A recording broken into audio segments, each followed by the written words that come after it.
You stay on hard.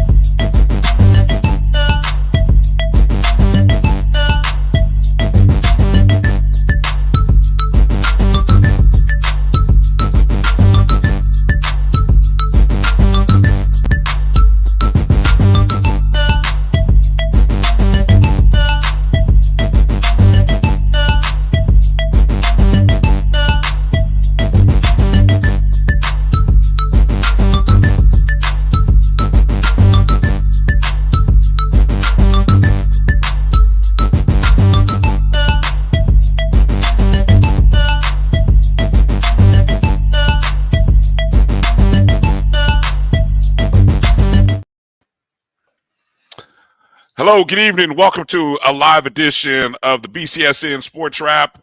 It's Brian Fulford. Pleased to be back and joined with A.D. Drew. I am with A.D. Drew. A.D. Drew is with me. However, I've fumbled that intro. So it's been a week, Drew, and I forgot how to intro the show already. Well, that's what happened when you take vacations and go on family reunions and all kinds of stuff like that, Brian. You know, just here, just glad to be here once again with you, my brother. Here, not shock jocking today, just talking about the facts, the relevant facts that have to do with HBCU sports and offering up appropriate opinions. Wait a minute. Were you? Somebody said you were shock jockeying last week. Is that? No, I never shock jock, brother. Oh, okay. You must be talking about other people. Is that what you're doing? I'm not saying anything, man. It's just don't get started. We are here to do a good, intelligent, productive show without the shock, without the Stephen A. Okay. All right. See, you're gonna end up being a conversation for a whole week. Keep messing around. If that's what other people got to do to get their ratings, then so be it, my brother. So be it. That means you paying attention. We relevant. There we go. Hey, it's good to be back again. Hey, first off, you, Jamie Walker, Charles Edmond. Shout out to Executive Director John Grant, and then a little bit later in the show with Kelvin Carter.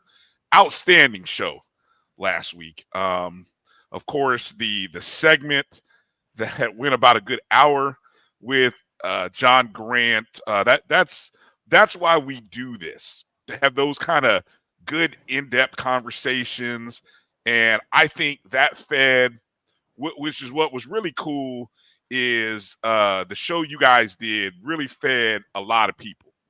A lot of great content. I saw some great articles, some great opinions. Different platforms talked about it because you guys had the man. You had John Grant, and he was very open and candid. And I really enjoy talking to Mr. Grant. It's really, like I said, and I heard you guys talk about it. It's fun to have those off-camera conversations with people like him and others. But being able to have him in a public space like this, where people can really, feed off of the information, and I think. A lot of people's questions, as I listen to other shows talk about the ban thing, a lot of the questions you guys asked, and they were answered. So I think anybody who, maybe didn't or asked questions, or maybe didn't hear a particular segment or didn't hear the whole thing, I would encourage anybody who has not heard last week's interview with John Grant. We put it up on our YouTube page, the MyJBN one. which if you're on YouTube, shout out to everybody on YouTube who's watching. Got a special announcement to let you guys know about with YouTube shortly. And anybody, if you download the BCSN Pod Zone, that interview is a separate piece. So you could just watch that interview or listen to that interview by itself. You know, without the other good hour and a half of content that surrounded it. That surrounded in front and behind. The 30 minutes before and the 1 hour after. Yeah. And Brian, you know what was funny about that? And I think maybe I mentioned this on Dr. Cavill's Inside the HBCU Sports Lab. When we set out the script, that segment was only scheduled for 30 minutes. Right. Oh, well, and here's the backstory. Everybody don't know. You know it, Brian, because this was your idea. Charles Edmond had contacted you during the day and asked about coming on the show. And I'm like, yeah, I don't mind not having, especially without you being here. It's like that helps ease the show up with me having to move over to the chair one for the show. So Charles Edmond was not even originally supposed to be on the show. Number one. Right. That was a late add to the show. When I'm talking about late add, I'm talking about less than 2 hours before the show. Yeah, because he added Charles. Yeah, because what's funny is he called. Now, mind you, I'm on the road coming back from Norfolk, heading to Fayetteville, and we took some back roads out of Suffolk, Virginia, and you don't want to be on these roads after 6 p.m. Put it like that. Just happen to get signal. What's it say? After sundown? These were after sundown roads that you didn't want to be on. Put it like that. So there were certain spots where I'm talking to Charles. Hey, Charles, hi. Nothing. Then I get to pick back up. I'm talking to Charles again. So he was really cool about that. He was, the fact that, he understood. And I'm driving on this 1-lane road. Well, what is it? Okay, so how do you describe it? A 2-lane, but it's 1 way on each side. Okay, 2-lane highway. 2-lane highway. Okay, I'm on a 2-lane highway. So that part, I'm also kind of, and everybody else in the car is half asleep or being cool about me trying to have a half conversation with somebody in and out every 10 minutes.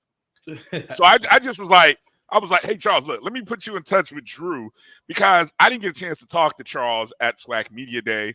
Usually we get a chance to chat before or after. He was so busy, that never happened. So I really wanted him on the show for you and Jamie. And Jamie, obviously, we didn't get a chance to talk to him because he's back at work. He didn't make SWAC Media Day. So I just was like, we got to bring these people together who we didn't get a chance to talk to at SWAC Media Day and have them be a part of the show. And it just so happened that, hey, we also got John Grant, and I know they will do a great job with John Grant. So, Right. Well, but it's even deeper than that, Brian, because Charles was only supposed to be on for the first hour of the show. Right. Because the John Grant interview was scheduled at 7:00 Eastern time. Mm-hmm. But during the course of our conversation and everything we saw, John Grant happened to log in early at 6:30 Eastern time. Mm-hmm. So when I saw John Grant in the waiting room, I just decided, okay, let's go ahead and bring him on early. Mm-hmm. And the whole thing just kind of took off from there. Now, it was originally supposed to be a 30-minute segment, starting at 7:00, and we brought it in early at 6:30 and kept it for an hour. And then, honestly, if we did not have another guest, i.e. Kelvin Carter, at 7:30, that conversation probably would have even continued even longer. Yeah, and what was funny is most of the show I was able to pick up on the road. So again, not able to have a conversation with Charles on the road, but I was able to pick up most of the show on the road. But I think by that point, I had kind of got into civilization, and I was now on a a 4-lane highway. And was it divided or was it yellow lines? No, it was divided. There was a median. So there was, I guess we were in North Carolina, heading probably might have even been on 64 East, heading towards Fayetteville. But yeah, man. So good stuff by you, and appreciate everybody who I think I saw an article. I'll send it to you. I saw an article. Of course, Stephen Gaither did a write up on it. Also saw an article on Clutch Sports as well. So shout out to any and everybody who picked up the conversation and carried it forward. And that's what, look, we do that on our show. A lot of the stuff we're going to talk about today is stuff that other people did the work on. So that's how this thing works. We talk about stuff that is going on in the HBCU diaspora. That includes giving credit to the media, people, and such that are available in covering. So and the different shows again. So got to thank everybody for that. Want to you guys take a second, if you're watching us on YouTube or Facebook, hit the thumbs up and the like button wherever you are. That's all it takes right now. Just hit the thumbs up, hit the like button. Want to please encourage you to make sure you are a subscriber with the Jericho Broadcast Networks on Facebook, Twitter, and Instagram at MyBCSN1 is where you can find us. The folks on YouTube, hopefully you are a subscriber to the Jericho Broadcast Network's YouTube page, MyJBN1. We are going to be dropping a membership club, and we're going to be dropping some exclusive shows, post-game shows, commentary, special first watch interviews, discounts, some merchandise, just coming up with some things to engage with the over 2,000 plus folks who are real live active followers. We're hoping that we can grow the number of followers. So those of you who do follow, please, we'd appreciate it if you share our stream on your social networks. But we're going to have membership levels, and you'll get a chance to get some subscriber exclusive stuff. So just an opportunity for you to kind of support and continue helping carry us forward for the next 25 years. And so, again, Drew and I, we've been doing this for, this is season number 7 for this show. But more importantly, the Black College Sports Network has been around for, you gotta cut that off, Drew. Echo. Or hit mute. There you go. Okay. For 25 years. And so we've been trying to bring live content that covers HBCUs for 25 years. And, we're trying to keep that going. Let me give a few shout outs to the folks that I see in the chats already. Adrian, you got A.D. Drew. If I could do this, LaDon, can you? Oops. Drew, you muted. That wasn't supposed to go up yet. We just trying to run a television show, Drew. That's all we're doing here. That's all we're really trying to do. Shout out to Tamara T. Good to see you. Mary 305, thank you for checking in. David Garner, appreciate you coming in. I know David will be dropping headlines throughout the chat. I love that about David. David comes in, drops headlines, a lot of things that we didn't get a chance to talk about. Yes, we are going to talk about that in just a moment, Tamara. The great Ken Riley went to the Hall of Fame yesterday. We're going to talk about that in a little bit more. Edwin Moore checking in. Good to see you, Edwin. First up in the Facebook comments, Chuck Hutt from Monroe, Louisiana. Good to see you, Chuck. Good evening. Thanks for checking in. Jeremiah Clark, good to see you. Hello, welcome. Thanks for coming in. The unanswered questions. Yeah, wow. Who is this? Maybe Ann, huh? Okay. Wow. You think? Do we want to? I don't even want to start. Do we start already? Huh? We're gonna. Camp has started, so trash talking has officially started. Okay, camp has started. Everybody feels like their team is going to be undefeated. Hold on. Everybody is undefeated today, Brian. Hey, show of hands. Be honest. If you don't think your team is going undefeated, put a thumbs up in the chat, or put a hands up. Hands, thumbs up. If you do not think your team is going undefeated. Again, if you do not think. I didn't say if you think. I said if you are honest with yourself and know that your team is not going undefeated, put a thumbs up. I'll be interested to see. And put your team name. I'm curious to see how many honest folks we have in here who really think their folks aren't going unbeaten. Because right now, everybody's unbeaten in August. Everybody's unbeaten. Everybody's going unbeaten. Look at David doing his thing. Yes, that was a great postseason fight, David. Yeah, or mid-season. Did you hear the play-by-play? Yes, the play-by-play Down goes Anderson. That was so good. Do you think you could have? Look, as two guys who dabble in play-by-play, right?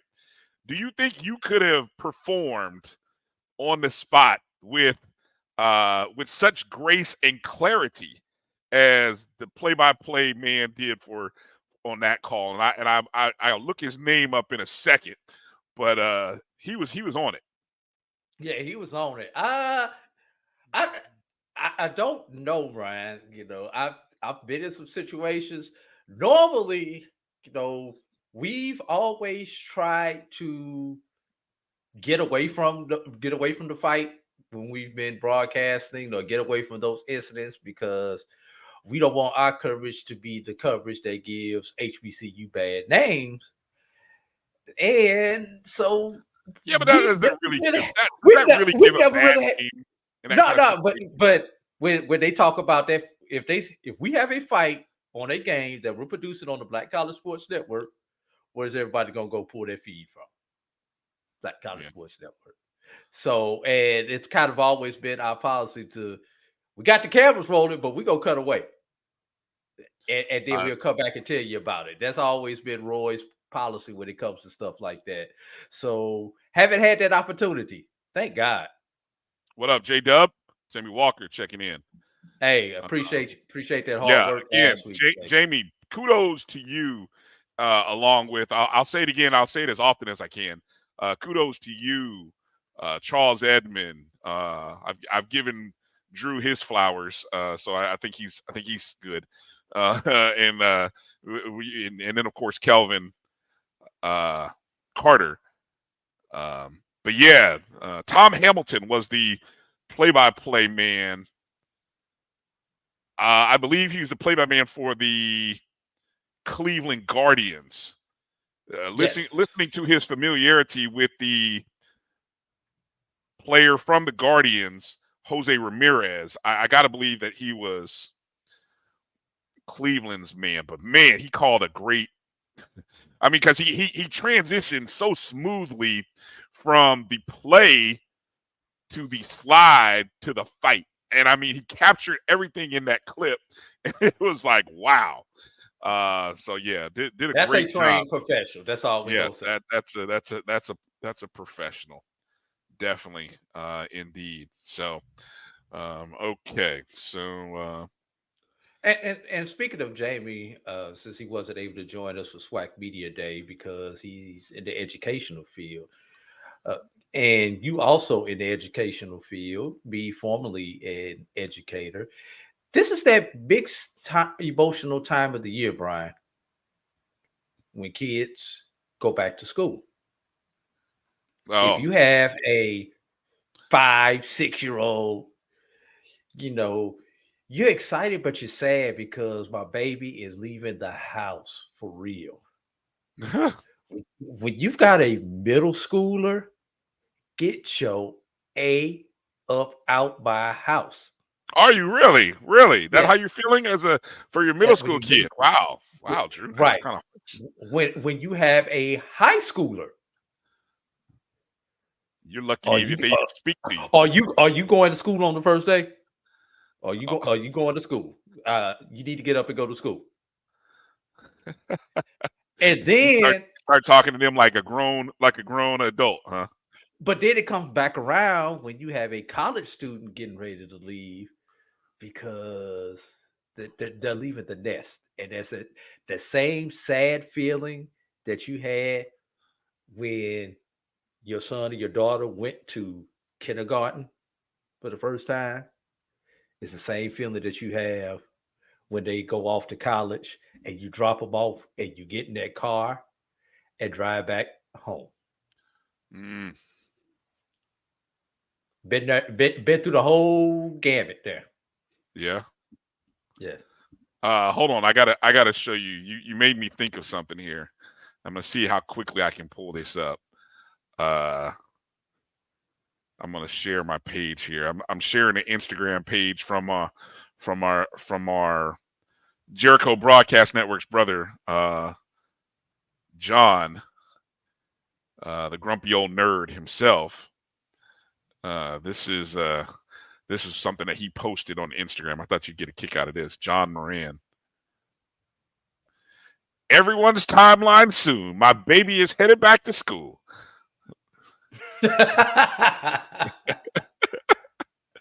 A well-dressed gremlin is still a gremlin.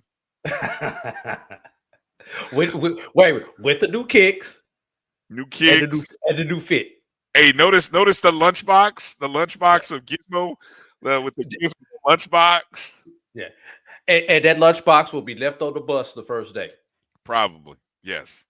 All kinds of lists. So yes, get ready because your timeline is about to be inundated with pictures of kids at the button. Hey, I saw some states they've already started some school districts. Yes, exactly. My niece in North Carolina, she started school. She's probably about 2 weeks into school now, maybe a week or two. I think 2 weeks in North Carolina. School district I worked at started July 28th. The one I used to work at, July 28th. Yeah. What was I going to say? What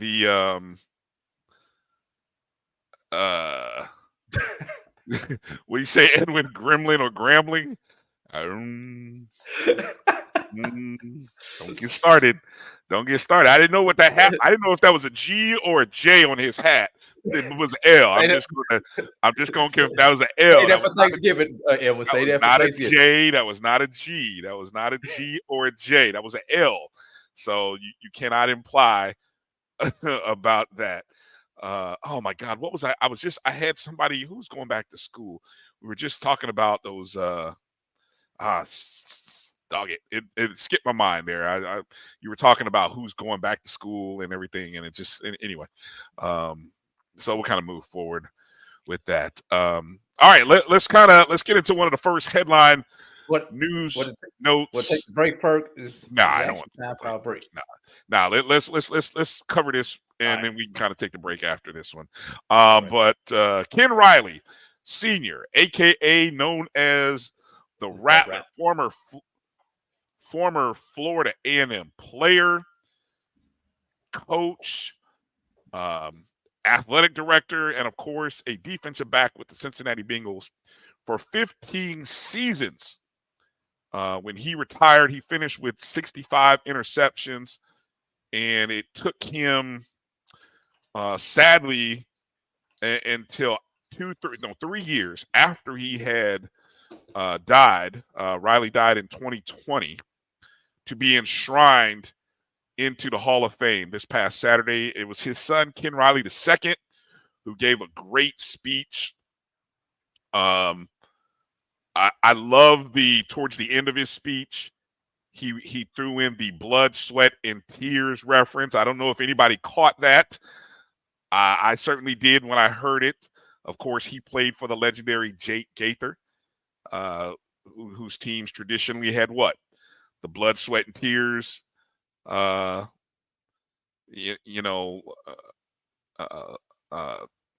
Moniker, that era of the Gaither years. And it was just a good speech. At the end, he concluded, "It's been a long time coming, Dad, but you made it." So congratulations to the Riley family. There was a lot of work that went on in the background. You know, Drew, he's the fifth. He's still tied for fifth all time in interceptions. Charles Woodson. Back that up, Ryan. When he retired 40 years ago, this year, he was number 4. I was going to say, I figured he was either 3rd or 4th when he retired. He was number 4, and now he's tied for 5th. After 40 years, Brian. So that means only 2 other people caught him or got close to his numbers. And, of course, Charles Woodson, who tied him, Charles Woodson went in, I believe, 2020. Many people regarded Charles Woodson as a first ballot guy, right? So that just kind of – now he also, of course, Charles Woodson spent some time as a punt returner as well. But still, the fact that here's a guy, Charles Woodson, who got in first ballot, and it took 40 years for Ken Riley to get in. So on the Veterans Committee. Yeah, exactly. On the Veterans Committee. So,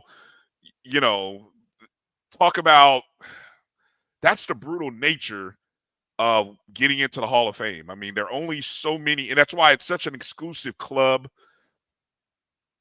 Riley, I believe, is member number 368.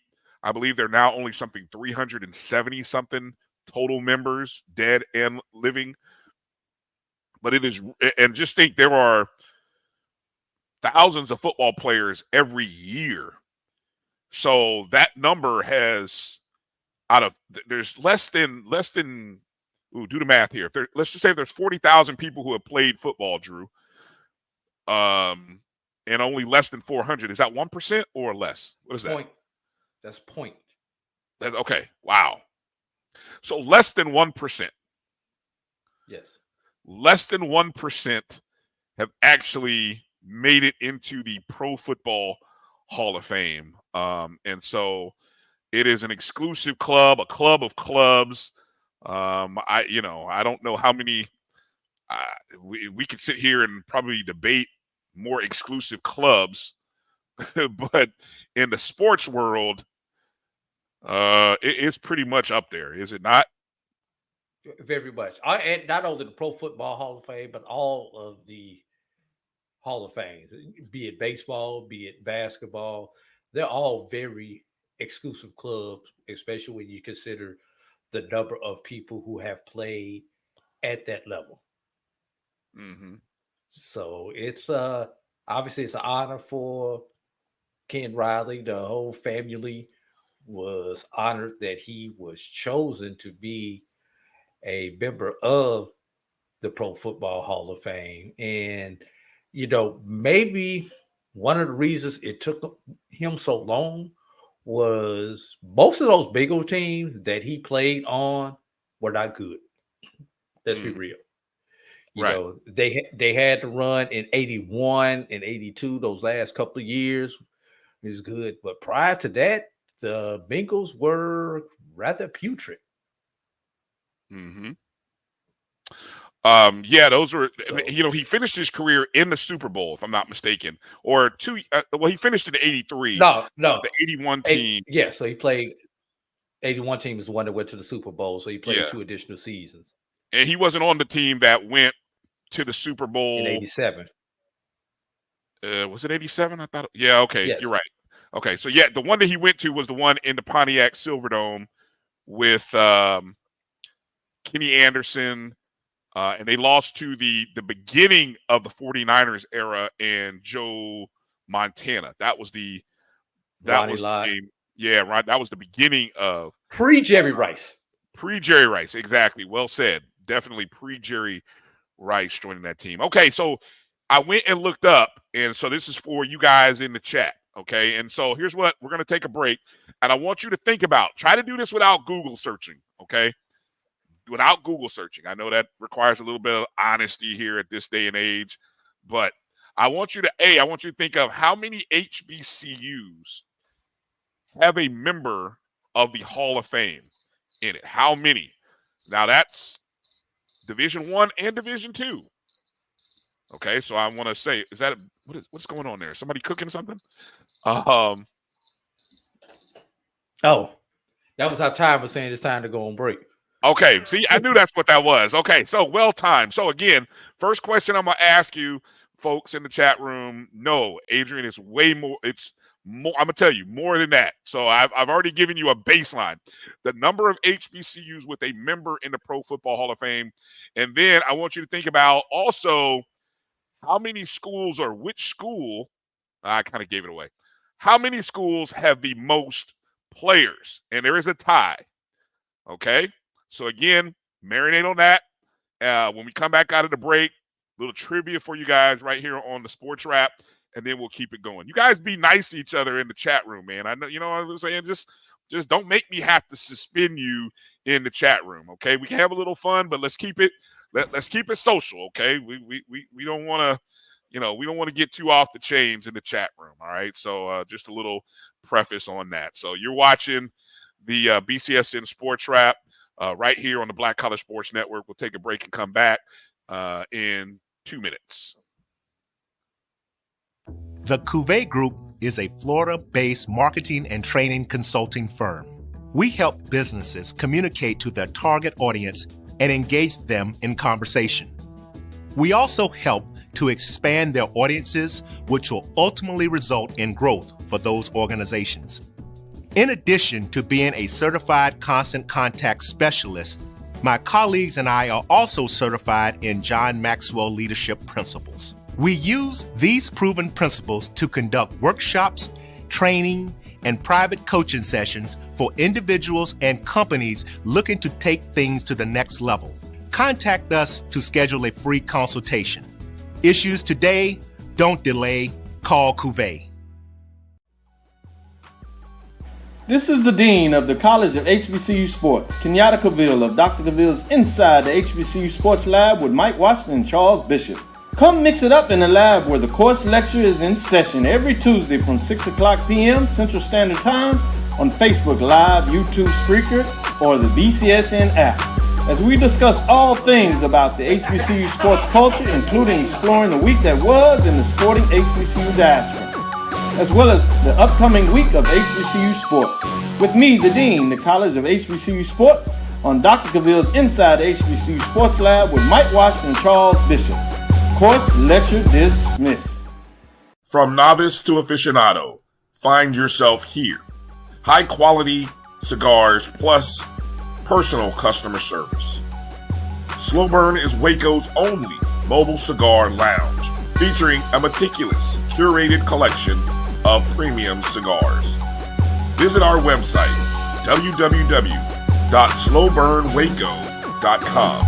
That's www.slowburnwaco.com.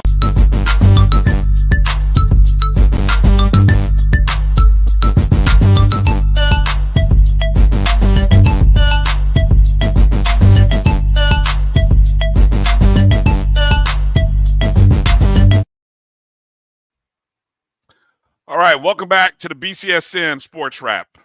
Bryan and A.D. here. All right, so I will encourage you guys, if you are able to join us Wednesday evening. I'm doing a little promo here, Drew.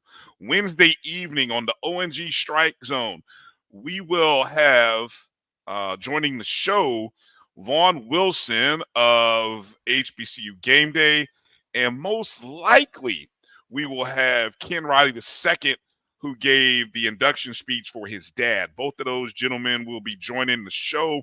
Of course, they're both Rattlers. Of course, Vaughn played for Coach Riley. Ken, of course, being his son. So Vaughn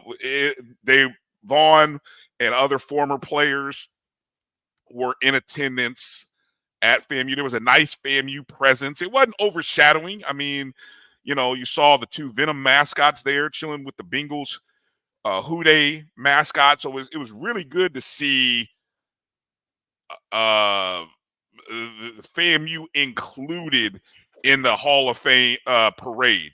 I think I saw Will Packer. I have no idea how Will Packer made it. I think Will Packer, look, I don't know the relationship. Will Packer's everywhere. I don't know how Will Packer ended up there. I didn't want to be ugly and be like, how the hell did Will Packer get into parade? But he may know somebody. Him and Ken, maybe. I don't know. It was, so props to Will and his wife. He's a Rattler. It was good to see Will. Will, that's the kind of ambassador of the entertainment world you want to see. So I'm like, whenever Will shows up with that great smile of his, hell, I will buy it. You know, Will says FAMU all over his face. So shit, we'll take it. So Will was there, and it was good to see. There were a lot of former players there. Tallahassee not Tallahassee, Bartow, people from Bartow, that community. There's some great videos. I know I tried to retweet as many as I could, so you can also kind of catch those at ONG Strike Zone on Twitter. Is it Twitter now? X, whatever it is. We'll keep calling it Twitter. How long before it takes us to stop calling it Twitter, Drew? No, Bryan, and I know everybody here has done that. When they first changed the logo to X, how many of y'all hit the X thinking it was the back button so that you could close something out? Not paying attention. Did you really? Which X? Not paying attention to which X you were hitting. Hit the wrong X. I hit the logo instead of the little X in the corner. Well, what I've also noticed is they now call things post and repost, and so they're starting to slowly move away from the phrase tweet, tweeting, retweet. If you notice that on your app, but again, I don't know how long it'll take me to not call Twitter. Bryan, I just is it a tissue or is it a Kleenex? Ooh, wow, that's a great one right there. I'm gonna call it tissue. Most people still are going to call it a Kleenex, no matter what brand of tissue it is. It's a Kleenex. If you do a ride share, are you Ubering even though you're ordering Lyft? Lyft. I need to catch an Uber. Is it DoorDash even though it came via Uber Eats? All right, I see where we're going here. Let's stop before it gets out of hand. But yeah, Why do you drive on the parkway and park in the driveway? Yeah. Oh wow, stop it. There we go. See, we can keep that going all day. So yeah, I don't know exactly. Why stop calling it Twitter? It's whatever we call it. All right, Edwin. Speaking of, I did see Elon Musk tweet out something that if you lose your job due to people you follow or a like or a retweet, and I got to go find the tweet exactly, but he said you can send a note to him and his defense, there's like a X defense fund that will defend you in court if you lose your job due to somebody you follow.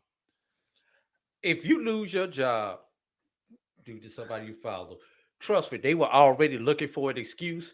That was just the final straw. There's plenty of other evidence that they will present to the judge.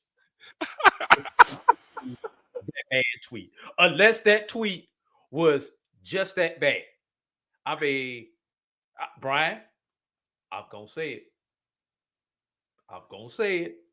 Uh-oh. Donald Trump didn't get fired for his tweets. Nobody gonna get fired for their tweets. Well, look, we all can't be how can I say that politely? We all can't be Donald Trump. All right. Let's move on. Okay, so the question before we went to break was how many schools have a Hall of Famer, a pro football Hall of Famer? Oh, how many schools? Yeah. So again, well, the schools, not that question. Which HBCUs have the most yet. We'll get to that. Not even that question. I'm gonna start with the first question. How many schools? How many HBCUs are there? Let me go back through the. I don't see anybody that has. I see a couple of people who have brought in numbers. Again, it all started. Adrian Cook said 6. So as I said before the break, that's too low. So you got to go a little bit higher to that. I saw one in the neighborhood based on what you told me pre-show. Don't hit if you're talking about hers, don't hit hers yet because I can't even find it because I didn't mark it. Yeah, somebody is like on point with this. I see one person who's already on point. I'm not gonna say who it is just yet. Anybody want to guess? Let me throw it to you, Drew. I'll have you guess. You Obviously, already told me the number. I already told you the number. Come on, You already anybody? told me the number. Come on, anybody? Come on, throw a number So- out there, guys. Come on, you guys in the chat room. Let's have some fun. Anybody have how many HBCUs? Let's see. How about this? I'll go this route. How many schools in the SWAC have a member in the Pro Football Hall of Fame?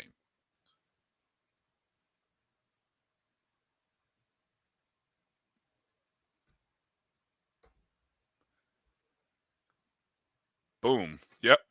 There we go. Jeremiah Clark knows that one. So there are 9 schools.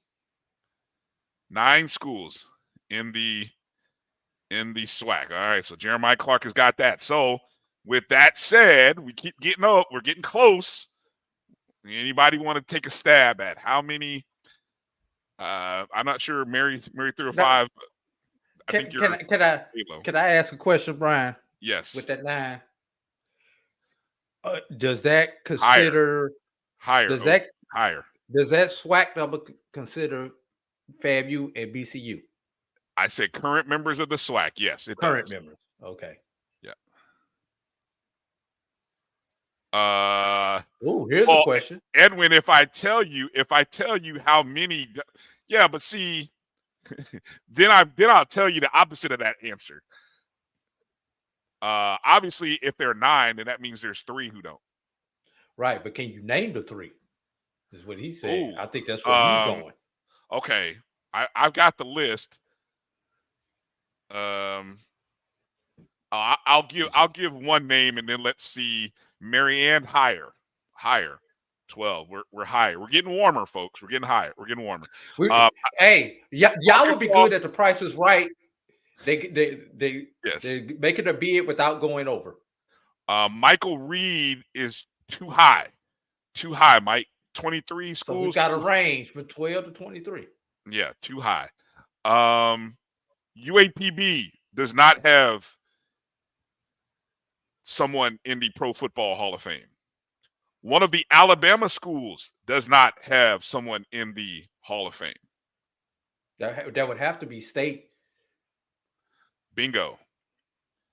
Because John Stallworth is in with A&M. Chuck Hunt just dropped the last one in there.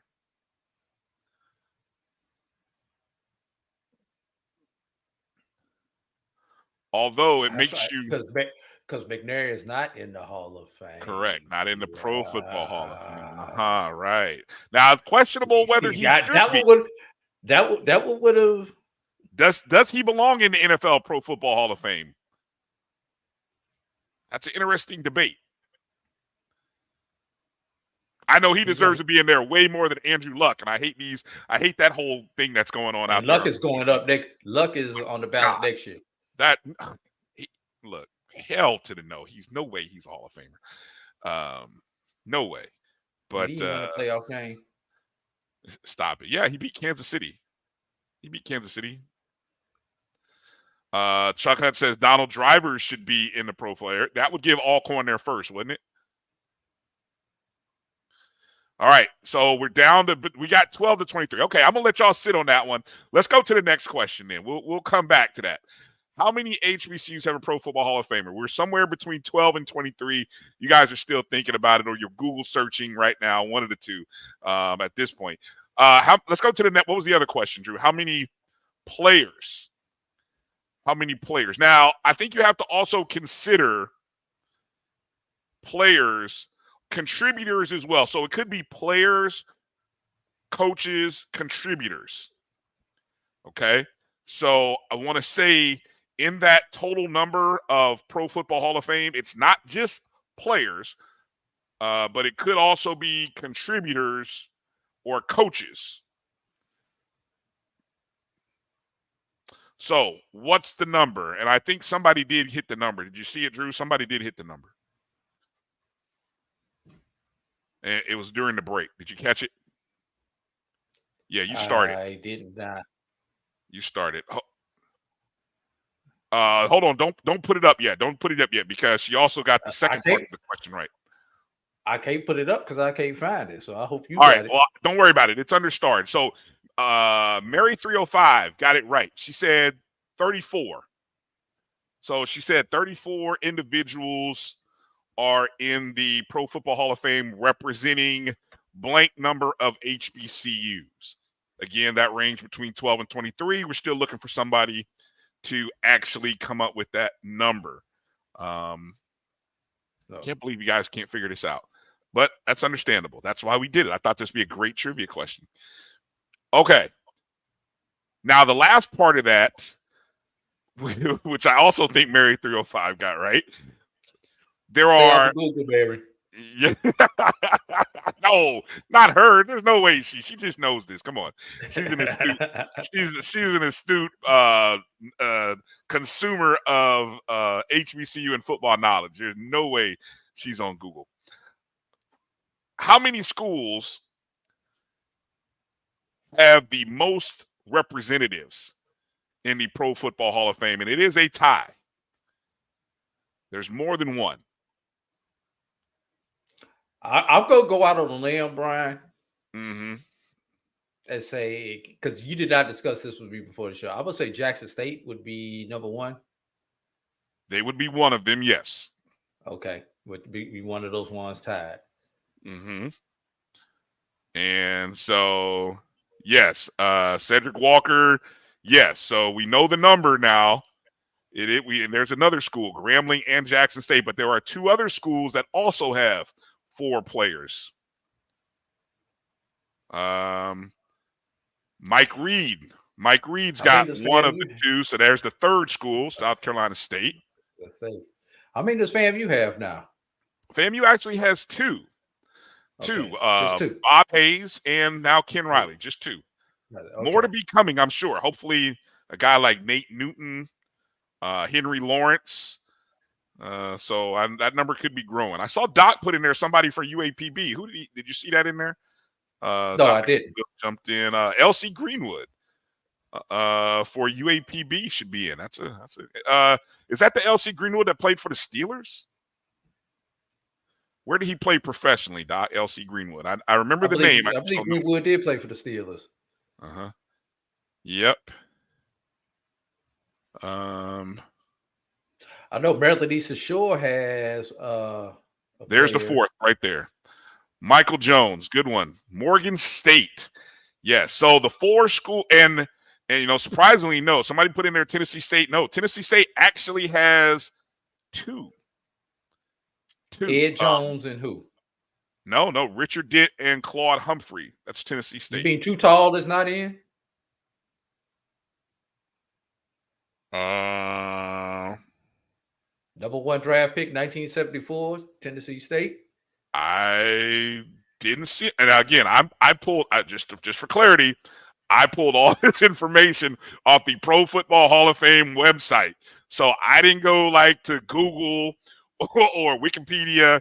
I pulled it right off the Pro Football Hall of Fame website. Oh yeah, I think that would probably be the most accurate. I would think so too. So I don't. I just assumed that Ed Too Tall Jones would be a Hall of Famer. Yeah. Go look at that link. Go look at the link that I sent you. And hold on here. I got it pulled up. Hold on. Let me see. See, we got Mike. I know you got Michael Strahan from Texas Southern. No, he is not. Ed Too Tall Jones is not a Hall of Famer. Okay. Pro Football Hall of Famer. Wow. Now here. Okay. So yeah, just in case you wanted to know. And of course, let's see. So yes, those 4 schools that we mentioned: South Carolina State, Morgan State, Jackson State, Grambling. That's the 4. That's the Mount Rushmore of schools. Now, what's also interesting, though, Drew, only 2 of those 4 have members that only went to that school. So when you look at the list, actual members of two of the schools went to another school as well. A non-HBCU. A non-HBCU, correct. So the question is to the floor, who are the two schools that have 4 members that only went to their school? Which 2 schools? Let's see who can jump in there first. Boom, Cedric Walker right off the bat. Yes, sir. Nice job. Grambling and Jackson State. Grambling, Willie Brown, Junius Buchanan, Willie Davis, Charlie Joyner for Grambling. For Jackson State, you had Lem Barney, Robert Brazil, Walter Payton, and Jackie Slater. Now, the other 2 schools, let's see. Morgan State had, let's see, I'm going to look it up here just to make sure. Morgan State had Roosevelt Brown, Lynn Ford, Leroy Kelly, and Willie Lanier. Now, the interesting thing, Lynn Ford also attended Michigan. So, Michigan and Morgan State share the designation of Lynn Ford going into the Pro Football Hall of Fame coming from their school. Now, can you imagine what this is going to look like in 20 years? All these kids in the transfer portal, Drew.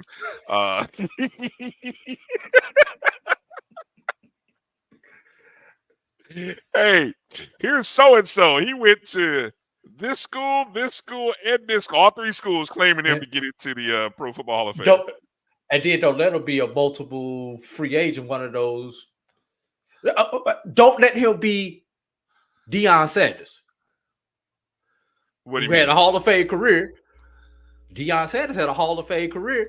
Oh, yes. Atlanta, Dallas, Atlanta, San Francisco, Dallas, Washington. Did he play for Baltimore for a minute? He did. Yeah, and Baltimore. Yeah. South Carolina State. Let me go to South Carolina State to finish this off.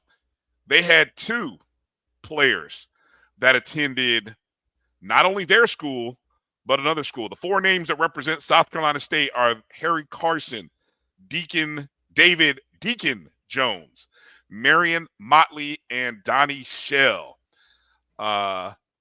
Marion Motley, there it is. Chuck Hunt got it. Marion Motley, played for the University of Nevada, which is their only member.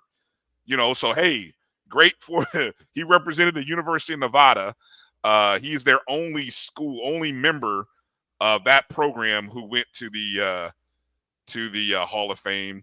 And Deacon Jones attended Mississippi Vocational, which is their only designation into the Hall of Fame. Now, I don't know what Mississippi Vocational became. Is it still around? Can anybody educate me on that? Was that a junior college? I don't know. I don't know. I'd have to do a little research, which I did not do. What's also interesting is I don't know, and I guess you could do a little digging.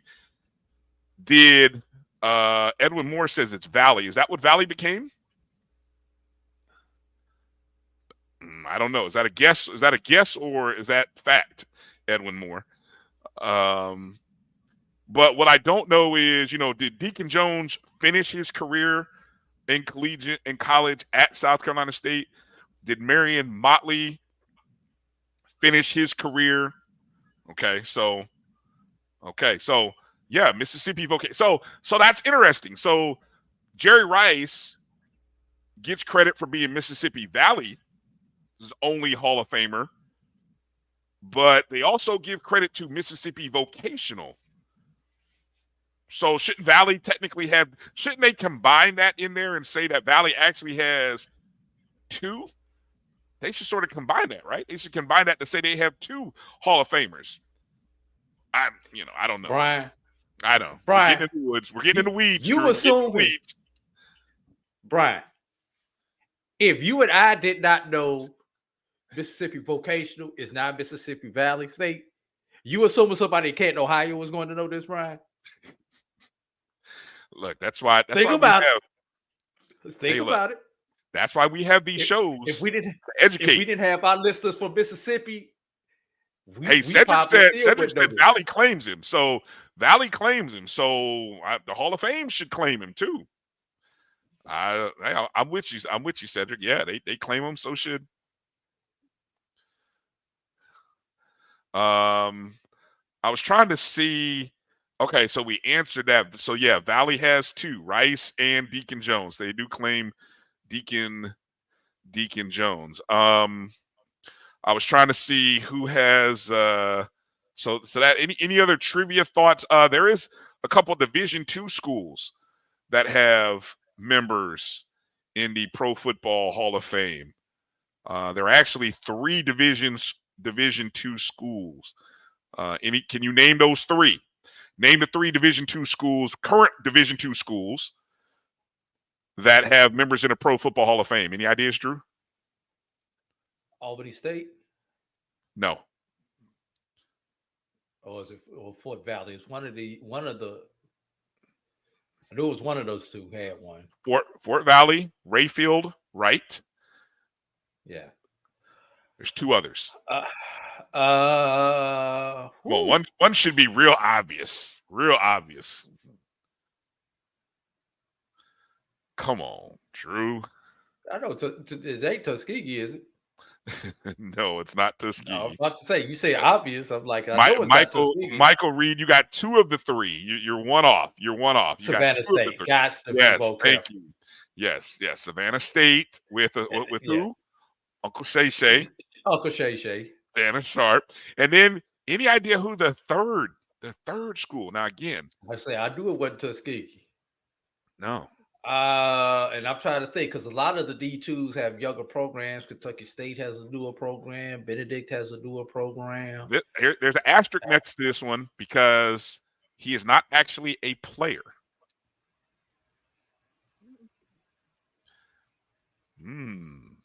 I just throw it out. And this happened recently too.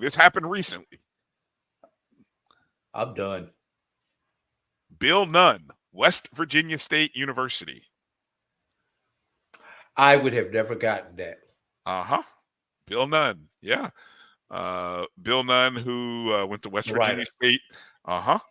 And, of course, given credit for what he did in helping to build the dynasty of the Pittsburgh Steelers in the 70s. Nunn was a standout basketball player at West Virginia State who spurned tryouts from the New York Knicks and Harlem Globetrotters to join his dad at the Pittsburgh Courier, a national black-owned newspaper with a circulation, of more than 400,000 at its peak.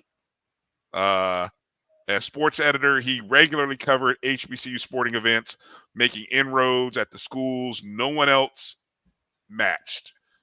Each fall, he compiled the definitive Black College All-America team, and honor the Courier first launched in 1950. He was a one-man selection committee, and his choices carried tremendous influence. Yeah. Bishop College. But where is okay, educate me, Doc. Bishop College. Okay, hold on. So did I get one wrong? Bishop College. Let me look. Bishop College. It just says Bishop, so I possibly looked over this one. Oh, okay. Bishop College. I didn't know Bishop College. Look, see, I'm being educated today. I have no problem saying I don't know what I don't know. So yes. So does that bring your trivia question to correction?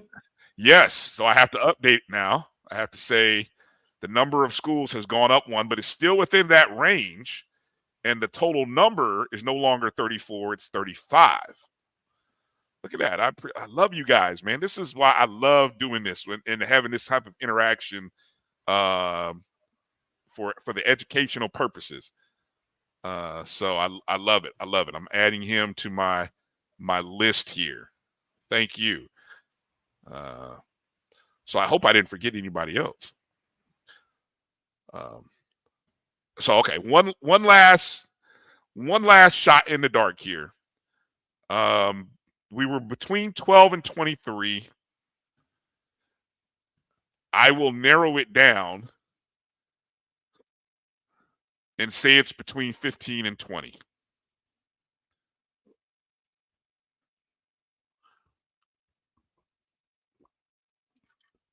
Anybody want to take a shot? One answer. You got one answer, Drew. Come on. Come on. You can't get this wrong. One shot. It's like playing the lottery here. Oh, I told you I already know, so it's no fair for me. Oh, you already know? All right. Yes. All right. Well, I will go ahead and spoil it then and say it is 18 HBCU. So previously I was saying 17, but 18 HBCUs. You were close, ODB. You were a little bit off, not far. So again, the list is Alabama A&M with 1. Bethune-Cookman. I'll go ahead and say the names, Drew, because it's not like it's a long list. I'll go ahead and say the names. Give these guys their props. Alabama A&M, John Stallworth. Bethune-Cookman, Larry Little. Bishop College, Emmett Thomas. Wasn't previously on my list until after this show. Florida A&M, Bob Hayes and Ken Riley. Fort Valley State with Rayfield Wright. Grambling, as mentioned, Willie Brown, Junius Buchanan, Willie Davis, Charlie Joyner. Jackson State, Lem Barney, Robert Brazil, Walter Payton, Jackie Slater. Maryland Eastern Shore, Art Shell. Mississippi Valley State, Jerry Rice. Morgan State, Roosevelt Brown, Lynn Ford. Jerry Rice and Willie Lanier. Well, yes, we could say Mississippi Valley State. We could say Jerry Rice / Deacon Jones. Okay. North Carolina A&T, Elvin Bethea. Prairie View A&M, Ken Houston. Savannah State, Shannon Sharp. South Carolina State, Harry Carson, Deacon Jones, Marion Motley, Donnie Shell. Southern University, Mel Blunt, Harold Carmichael, Aeneas Williams. Tennessee State, Richard Dent, Claude Humphrey. Texas Southern, Winston Hill and Michael Strahan. And West Virginia State, Bill Nunn. 18 HBCUs, 35 individuals. Yes. So that's the list. Again, that list comes from the Pro Football Hall of Fame. And of course, the two schools that have the most Hall of Famers come from Notre Dame and Southern Cal, USC. Both of them have 14. Although Southern Cal has caught Notre Dame of recent years.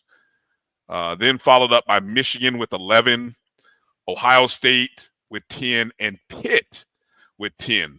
The U, Miami, Florida has 9.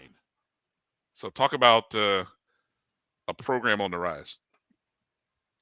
So again, good stuff there. Okay. Well, what we wanted to do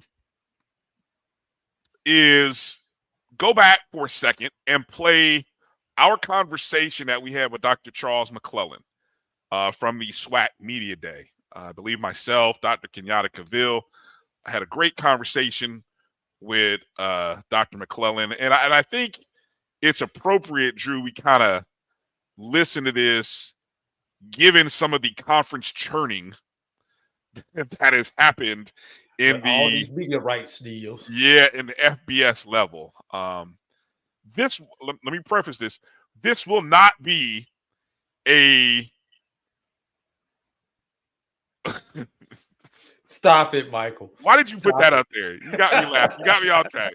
Damn you, Drew. Stop it. Stop it. See, that's not even cool. Talk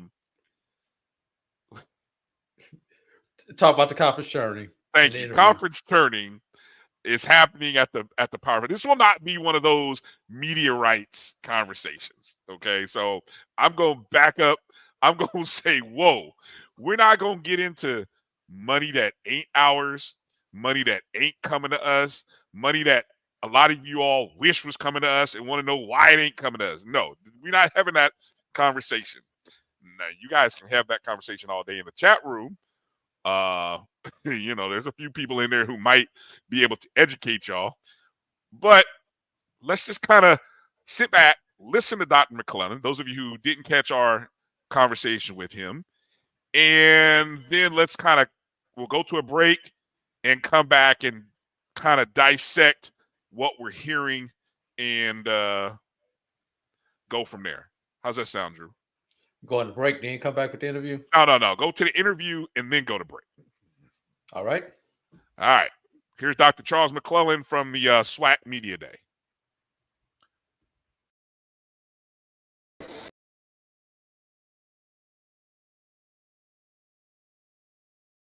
If I could do this, LaDon, can you bring me my Pepsi, sir? Thank you. I'm a little thirsty. Gotta make sure it's the right. Yeah. Make sure it's the right drink. That's marketing right there. That's what you call product placement. Hold on. Thank you. Thank you, sir. That's what you call product placement. Good product a businessman, undergraduate degree at Prairie A&M University in the School of Business over there, College of Business, I should say. And with that being said, congratulations on a great 2022-2023. I want to start this off for all those who don't know. Obviously, this is our commissioner's Southwestern Athletic Conference, and I'm personalizing it there, taking a little liberty, Dr. Charles McCullen. That making his rounds in terms of that, and no official state of the address because you said, hey, y'all have questions, let's ask questions and answer them. Absolutely. So let's get started right there in terms of moving forward. What makes you excited about this football season? You know, there's a lot of intrigue coming in. We have brand new coaches.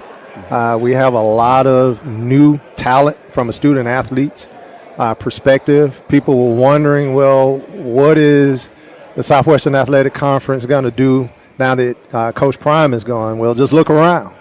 The largest media day that we've had to date. The excitement is there. When we looked at our numbers from an ESPN perspective, when we looked at our numbers from a HBCU Go perspective, a television perspective, they were off the charts.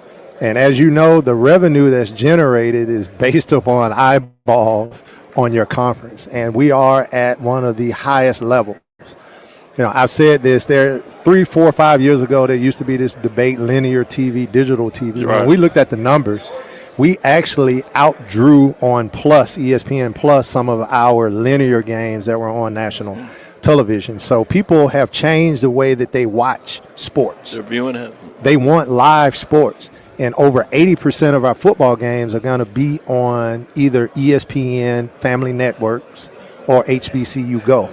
And quite a few of those are going to be primetime live. So however you want it, we're going to be able to deliver it to you. And I think for me, that is significant. Dion had additional people that did not know what SWAC was all about to take a look at us. What we've seen through the numbers is that they are still looking at us. And how we know that, we looked at the basketball numbers, we looked at the softball numbers, we looked at the baseball numbers. All of those numbers were significantly higher. So it's our job to continue to put a quality product out on the field. And how do you do that? And that's by what these outstanding coaches have done, bringing in top talent, having great games, being able to showcase those games, and playing on these networks. And that's why we've been elevated, you know, from ESPNU to 2 to ESPN to ABC. You're right. Because of the product. And we're going to continue to put out a quality product. I talked about this earlier. This conversation came up in terms of Dion's ability to get through this was similar to an antique car. You see great painted, it looks new, everybody's excited about it, but once you open the engine and you see it's a new engine, pristine, you get excited about it. You can close it, but everybody is still excited about that car because now they got to see the inside of it. Example what you're talking about. Let's get into some of the revenue in regards to HBCU Go. So he really is asking. You said ask, Doc. You said ask away, right? All right, go ahead. Like you said, you choose what you want and we'll answer. But I was going to fix it in a way that you can get to it. But HBCU Go, in all seriousness, was excited in terms of last year was the buzz that they were coming on board. Correct. So at the end of the year, what did that look like in terms of the benefits of the institution in regards to having HBCU Go, not just visually in terms of the numbers, but also financially supporting the institution? Significant. Okay. And I use that word in the strongest form that I could possibly use it. And it just wasn't the deal that we signed. It was the national platform that they put us under. Now, I could be wrong, but I'm going to take credit for it. We were on CW, and now I see the ACC is on CW, right? So they saw that was I was angry. I was like, they taking my spot. Now I got to go up against the ACC. So what HBCU Go did for us was put us primetime television nationally on Saturdays.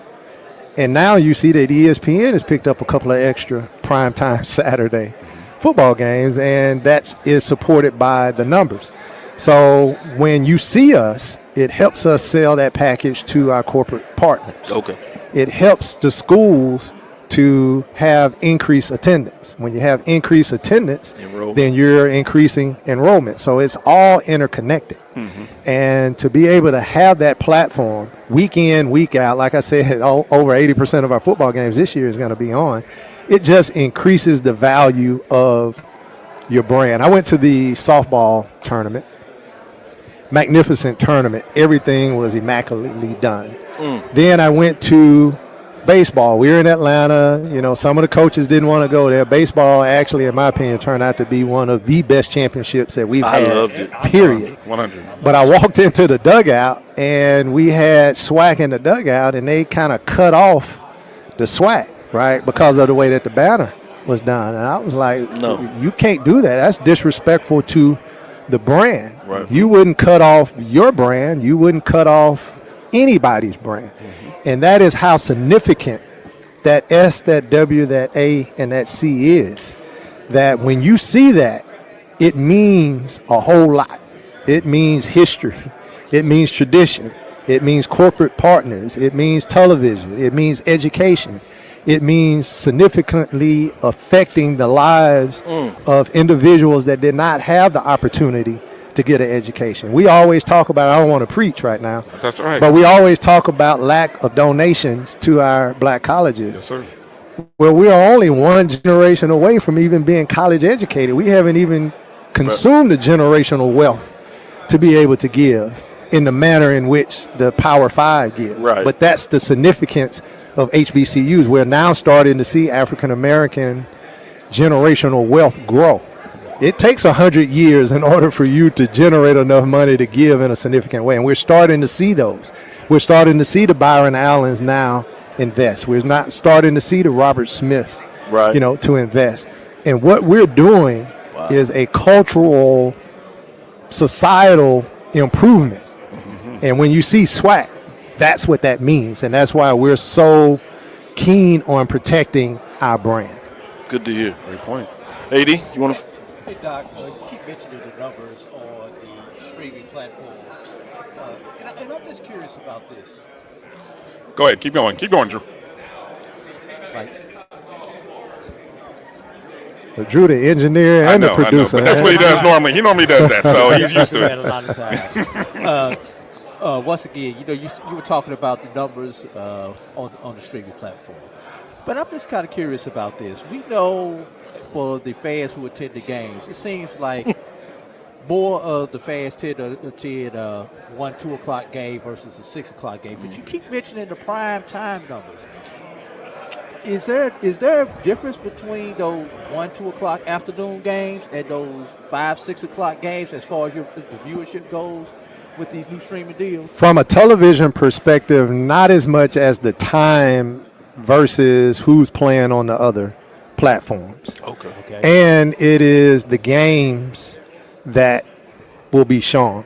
And not to get too deep into HBCU Go and the differences between HBCU Go and ESPN, HBCU Go is really looking to show that cultural experience. Right. So they're not necessarily looking at the matchup per se. They're looking at the matchup, but they're looking at what you're gonna. They want to show everything. The tailgating, right? The band. Right. ESPN is primarily wanting to show matchups. Okay. So that's why it was good for us. We were able to get the best of both worlds. Okay. And what we have been telling ESPN we have some major name brand games, but that's not necessarily the game that we want to show and not necessarily the game you should want to show. For example, who would have thought that the Prairie View Valley game was going to be the game that you needed to watch? And then you flip. It was the Texas Southern Pine Bluff.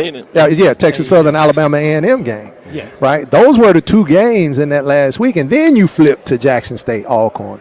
So when you look, Jackson State Alcorn, but that wasn't really the game. The game was these other two. And now we have the ability to show that, and that's what people are watching, not necessarily if it's at 1 or 2 o'clock.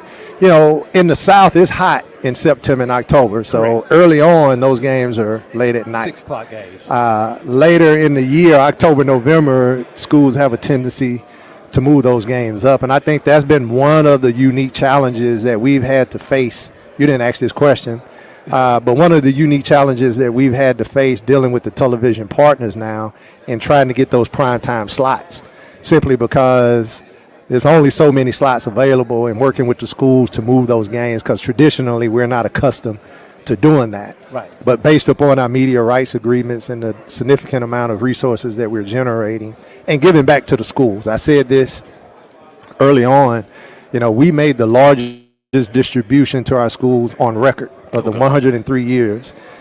Things are financially stable for the conference, and we are now generating enough money to give back to the schools where it can actually do some good. I'm doing my own. Can you give a framework in terms of I was getting ready growth to say, I'm from last year to this year? From a distribution standpoint. Yes. How much you say it increased? Probably 10 times what we distributed last year. Not probably, 10 times more than what we distributed last year. They give some people some indication of how significant it was. Right, correct. A lot of people don't know what that number is, and I'm not asking you to release that number. And I'm gonna tell you when I started, when I gave a hint, man, I got so much everybody got mad at me. The other FCS conferences, cats started writing about me. They started pulling EADA reports. So I realized, FBI report. Some of it I need to kind of keep, but I can tell you that it's serious. I can tell you this: the NCAA, when they made the transition to say now for FCS school to go FBS, it's a $5 million payout and it's a $6 million scholarship requirement.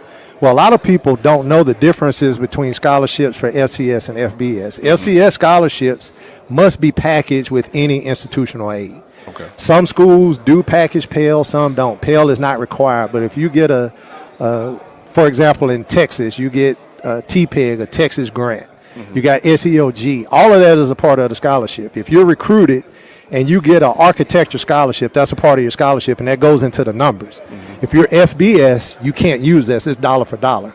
So let's say Charles McClellan University did $4 million this year in scholarships. Well, probably $2 million of that $4 million came from package aid. Okay. If you go to FBS, you need all $6 million, right? What that does for our institutions is going to make, and I won't even say our institutions outside of P5. The P5 is going to make it extremely, extremely difficult for you to transition from FCS to FBS. Mm-hmm. In my opinion, that instantaneously made the SWAC the strongest FCS league in America. Wow. Based upon our television, based upon our distribution amounts, based upon our graduation rates, based upon everything that we're doing, we are now the most desirable conference, in my humble opinion. Mm-hmm. And I see us continuing to grow and continuing to get stronger. Okay. Do I have time to ask one final question here, or are we okay? I'm the commissioner. You have okay. much Well, time. there you go. I was going to. You're not going to bump me to bring somebody else in. No. I'm just joking. Please don't send me no emails or tweets. Or they tell it. Instagram. Showing up. Yeah. No, I was going to say. You're tweeting now. I was like, or Xing now, whatever they call it. Well, I do it all through SWAC. Okay, I got you. I do it all through. I was going to ask you about the SWAC Digital Network because obviously, HBCU Go, we already have the relationship with ESPN and ESPN Plus. What is obviously there's things happening with SWAC Digital Network here. Yep. Yes. So what is the growth of the SWAC Digital Network and for this upcoming school year, this academic, whether it be football or beyond? Well, we don't do any football on SWAC Digital Network based upon our television partners and all that we have that. And our expansion has been to bring you championships through our SWAC Digital Network platform. At first, we were bringing championship games. Now we're doing the entire tournaments, and those numbers are significant. Yes. Okay. The overall plan is to have all of our games, whether it's basketball, football, tennis, or golf, on one of the two networks. And again, ESPN have a certain allotment of games. HBCU Go has an allotment of games. But keep in mind, this HBCU Go deal, we're not even 365 days into signing that deal. So what they've done has been remarkable. But the goal and the plan and the vision for HBCU Go is to have multiple channels where you can log on to their platform and you can see all of the SWAC games. So part of our vision and strategy is we're investing in artificial intelligence. This is AI coming up again, where SWAC is going to take revenue, put it into the schools where they have AI at the baseball stadiums and the soccer stadiums and the volleyballs, where they can flick a button and then that instantaneous high definition content goes to our television partners where you can log on and you can see all things, everything Southwestern Athletic Conference. So that's the goal. That's the vision. But we're going to utilize SWAC Digital Network to fill the void of those games that we want to show that's not necessarily going to be able to show up on Plus or HBCU Go. To add on to that, some of the challenges that some schools have are infrastructure related in terms of whether it be technology or whether it be the type of facility the facilities, that can carry those streams. Is it a goal for the conference to be able to help those institutions so that they can meet that goal of broadcasting those games? Yeah, short answer is yes, and that's what I was alluding to about the artificial intelligence technology. And I'm pretty sure you guys know this, but as technology advances, it makes it a lot easier to transmit those videos. They can compress those files now, and you don't need as big of these supercomputers to do it. So we're working on that. It's expensive. We realize that we need a 5-year plan, and we have a 5-year plan to do so, but that is the goal. So don't ask me 5 years from now and say, you said it was going to be done. That's the goal. That's the plan. And that's what I won't, but, Kenyatta will. Right? Any final words or final thoughts you want to share with us, with our audience watching online? Right. Okay. All right. Sounds good. None for me. Thank you for the opportunity. Thank you for always being here. Thank you for covering Black college sports. What you do is significant, and the Southwestern Athletic Conference is deeply indebted to all that you do. We watch you, and we thank you, and congratulations for your continued success. Thank you. Thank you for all the access. Thank you for everything. Problem. Again, ladies and gentlemen, Dr. Charles McClellan, the commissioner of the Southwestern Athletic Conference. Okay. Let's go Thank to break. you. All right, let's take a short break. Come back with more live here from Birmingham, Alabama, 2023 SWAC Media Day. We'll be back in just a moment. Has so much cushiony softness.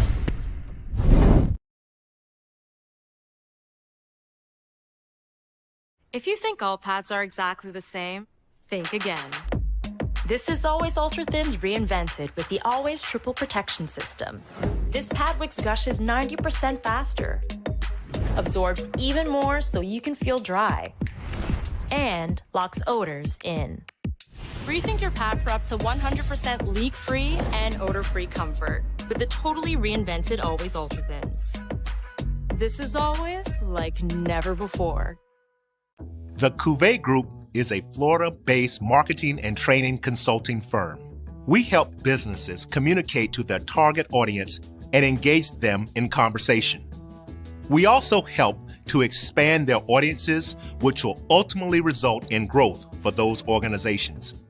In addition to being a certified constant contact specialist, my colleagues and I are also certified in John Maxwell Leadership Principles. We use these proven principles to conduct workshops, training, and private coaching sessions for individuals and companies looking to take things to the next level.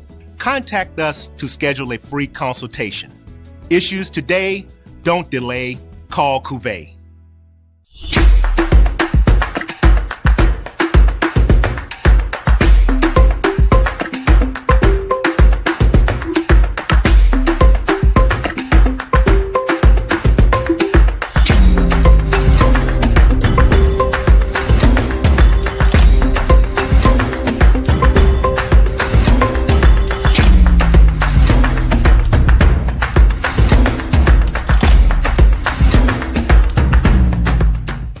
Looking for the latest information on Southern University sports, the Southwestern Athletic Conference, and HBCU athletics? There's only one place to go. Tune in to the Carlos Brown Show, exclusively on the Black College Sports Network. T. Madden and Associates is a sophisticated and experienced law firm located in your neighborhood. We're turning injury to cash. T. Madden and Associates obtained almost $2 million for my injury. They turned my injury to cash. Now, we can't guarantee how much your injury is worth, but we've recovered millions for our clients. Call T. Madden and Associates at 833-PAID-123. That's 833-PAID-123.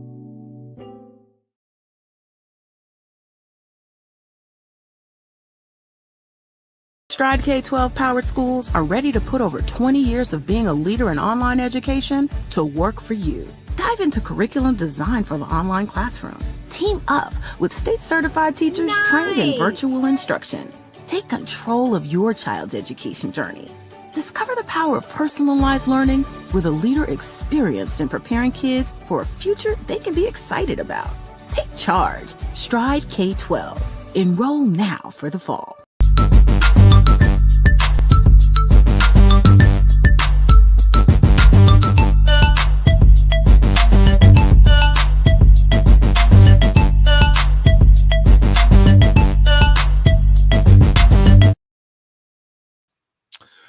Okay, welcome back to the BCSN SportsWrap. Bryan and A.D. here. Got to thank everybody for sticking in there and watching our conversation with Dr. Charles McClellan.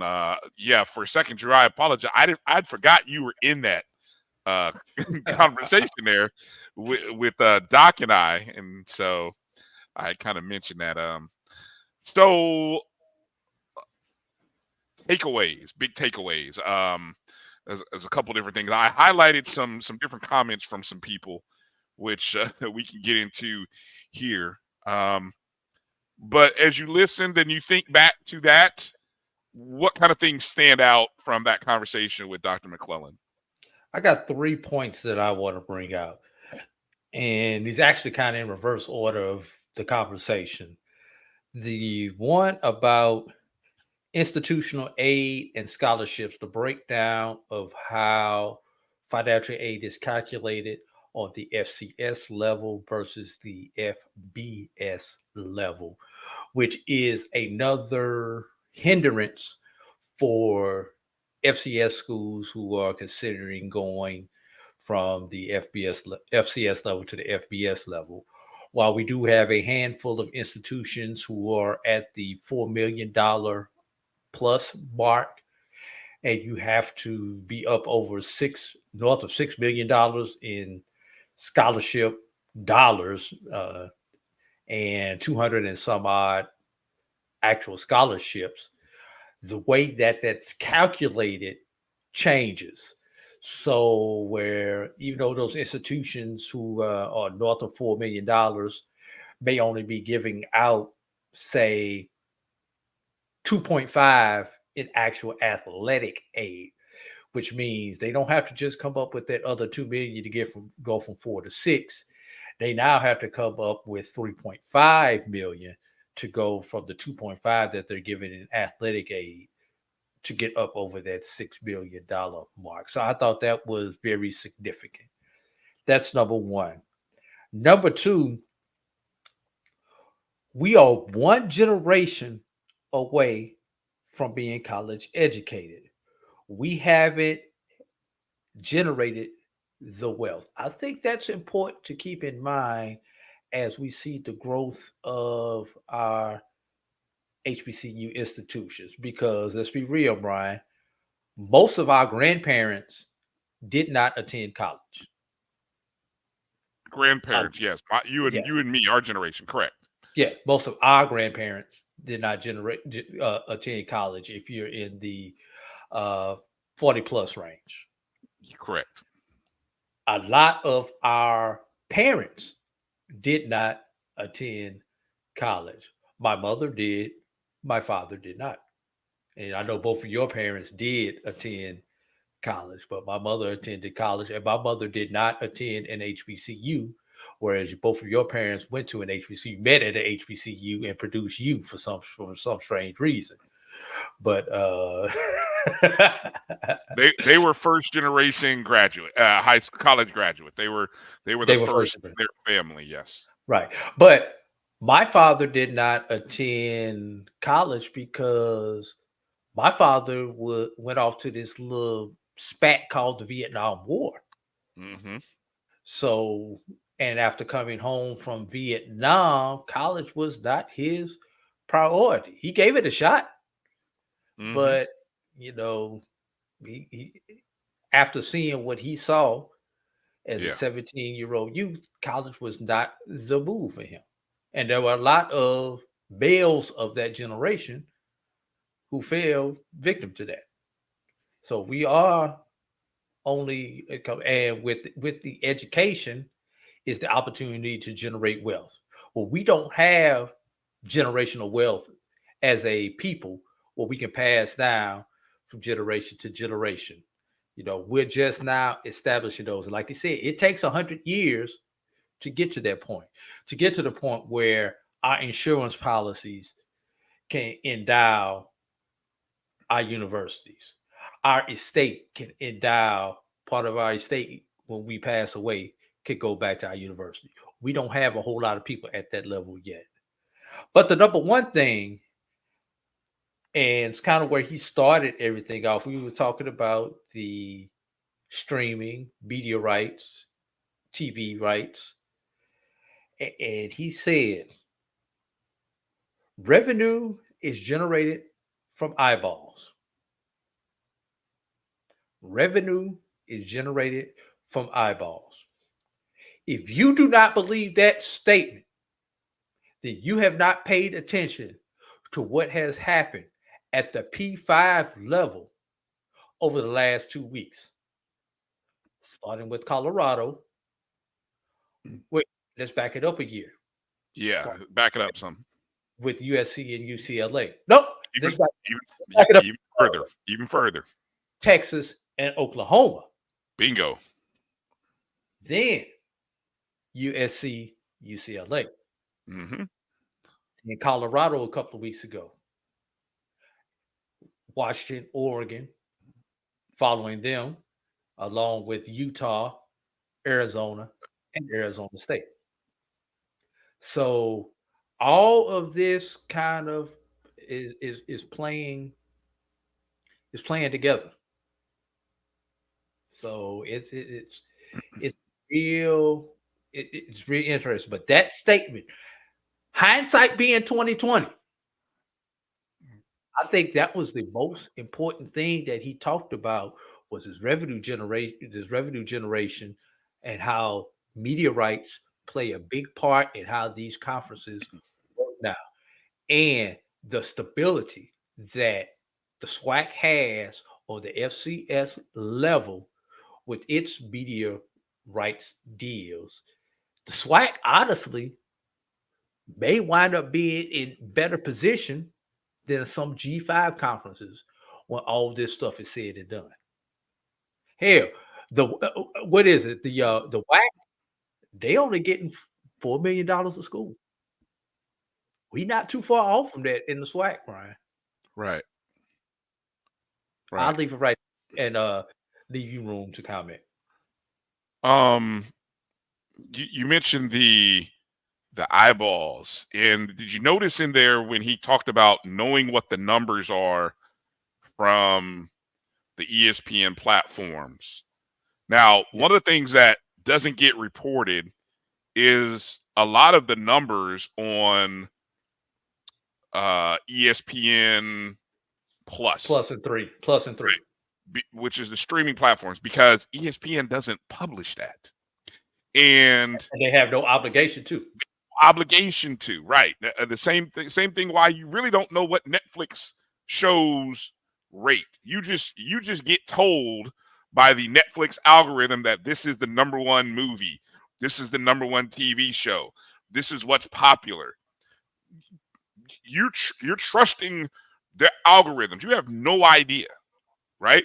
Because there's no obligation, there's no system. Nielsen is not in their Nielsen is not reporting.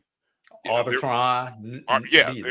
They're trying to change that, but until that happens. So with that said, and can I cut you off right there?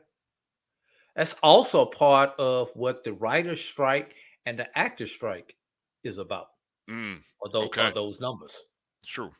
And not getting paid for those numbers. Right, because that number will also trickle down into sports and advertising. See, the advertising dollars that are coming from the eyeballs. See, that is something that is being, that little circle, they're keeping that information tight.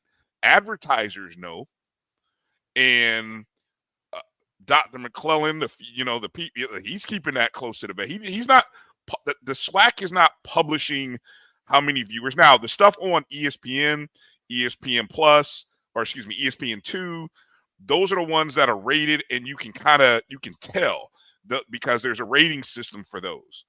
But the other stuff is not very well known. But as he just said, the numbers are so good that what do you have happening? I wrote this down. You have more games being picked up by ESPN, right?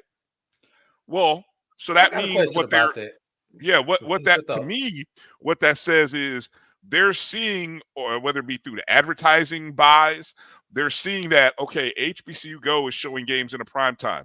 There's more eyes watching. We can tell by the numbers. More people are watching these games. You know what?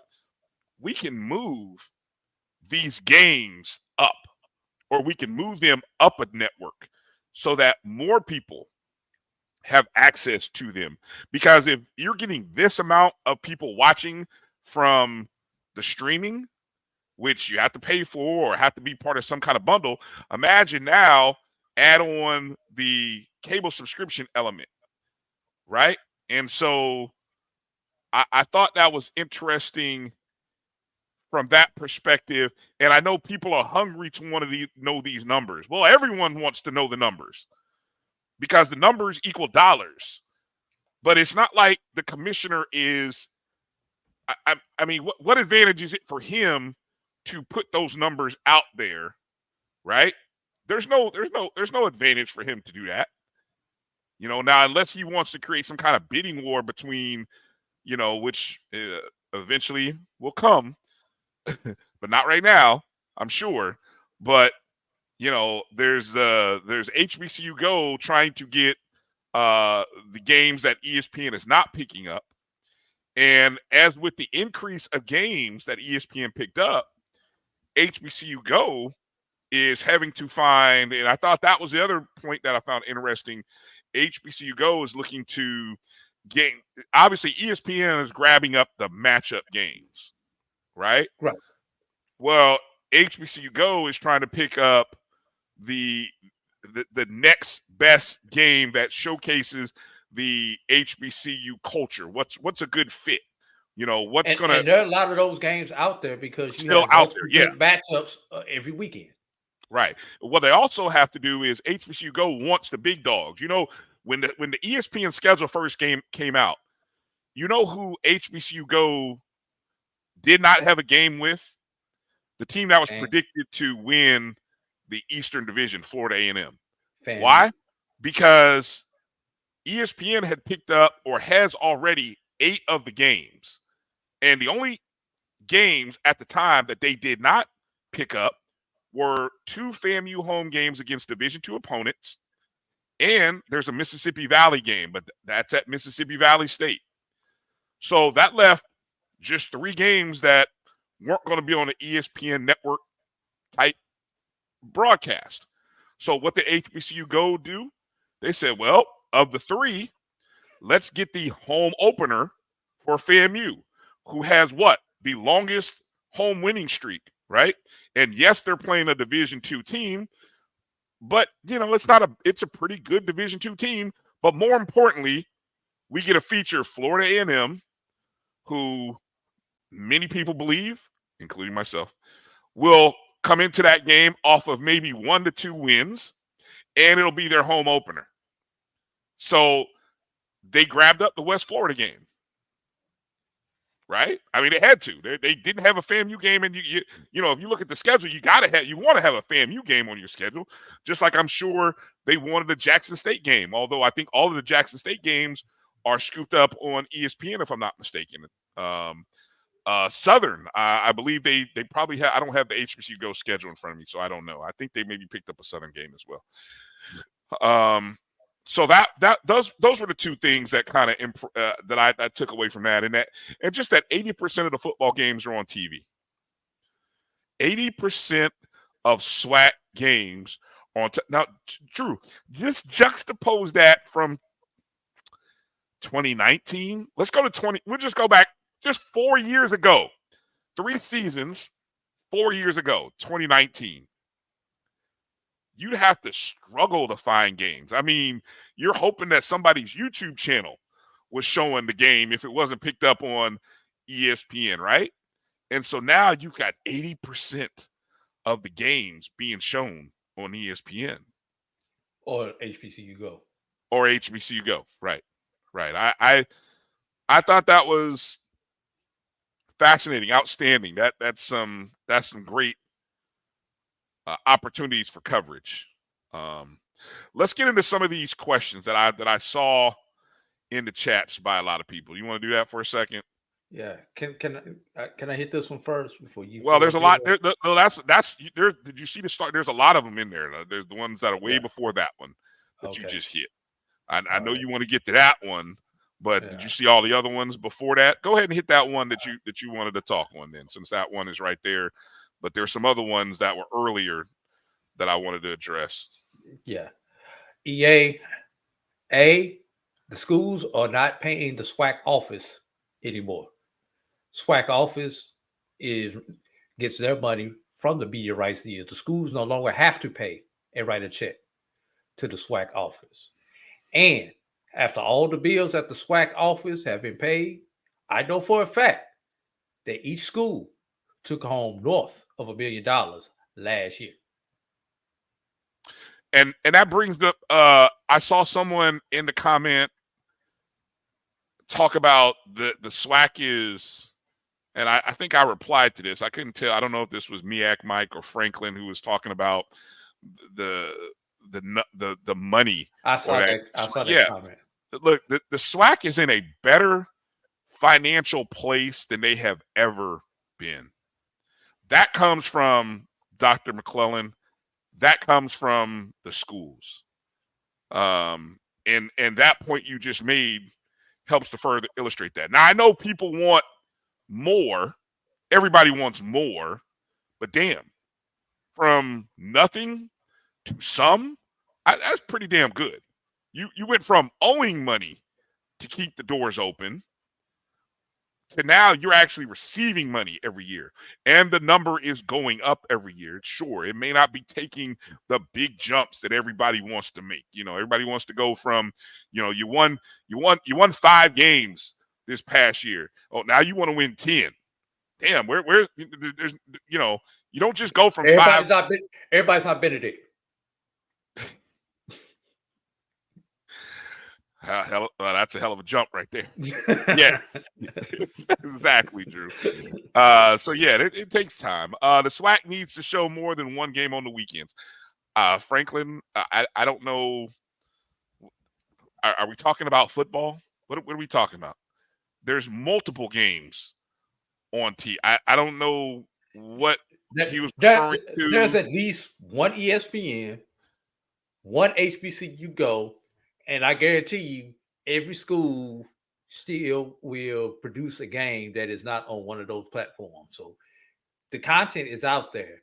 What has happened previously is it has been tough to find the content.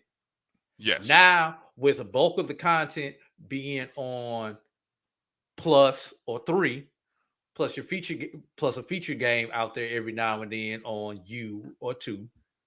You know, it's a lot easier to find. And Franklin, you done got spoiled, bro. You done got spoiled. Remember how hard it was 3 years ago? Because you watching the what game? Bro, send me that link. Send me the link right quick. Now you don't have to do all of that. Mm-hmm.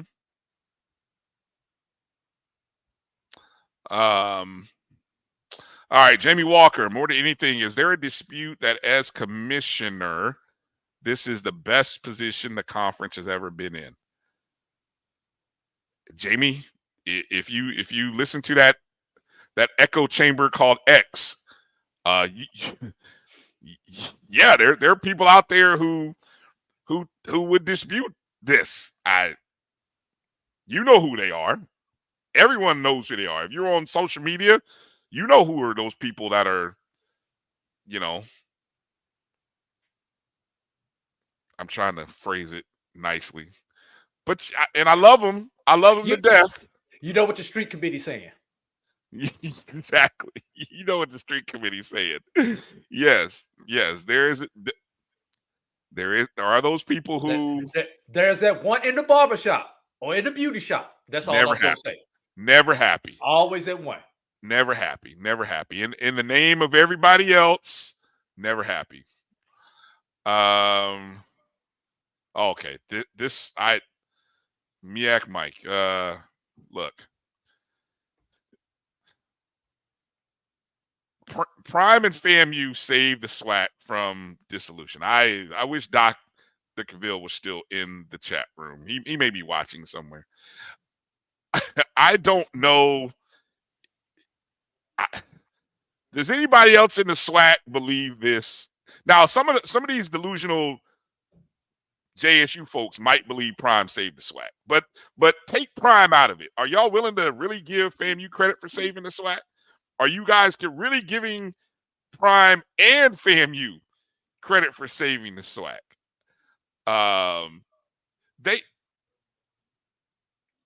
What I will give them credit for, Prime, along with Coach Willie Simmons, two great coaches at marketing. Yes. But you know something? There's also another coach out there who's great at marketing. That being the person who won the SWAC championship before Prime, that being one Connell Maynard. There's one other coach who has a good mouthpiece when it comes to marketing, and maybe not his mouthpiece, but just the way he presents himself, and that being one Eric Dooley.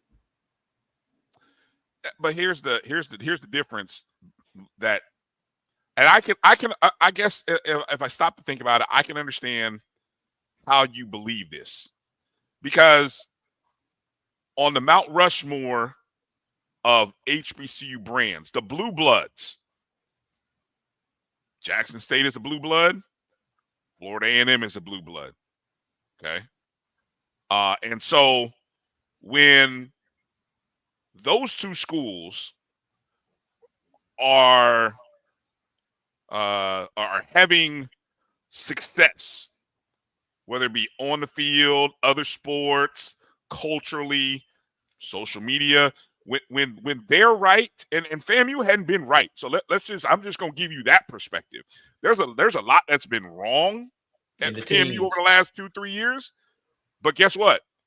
The brand has gotten stronger. Through all the muck, the FAMU brand has gotten stronger. Just imagine if the muck gets settled, you're going to really see FAMU flourish and shine.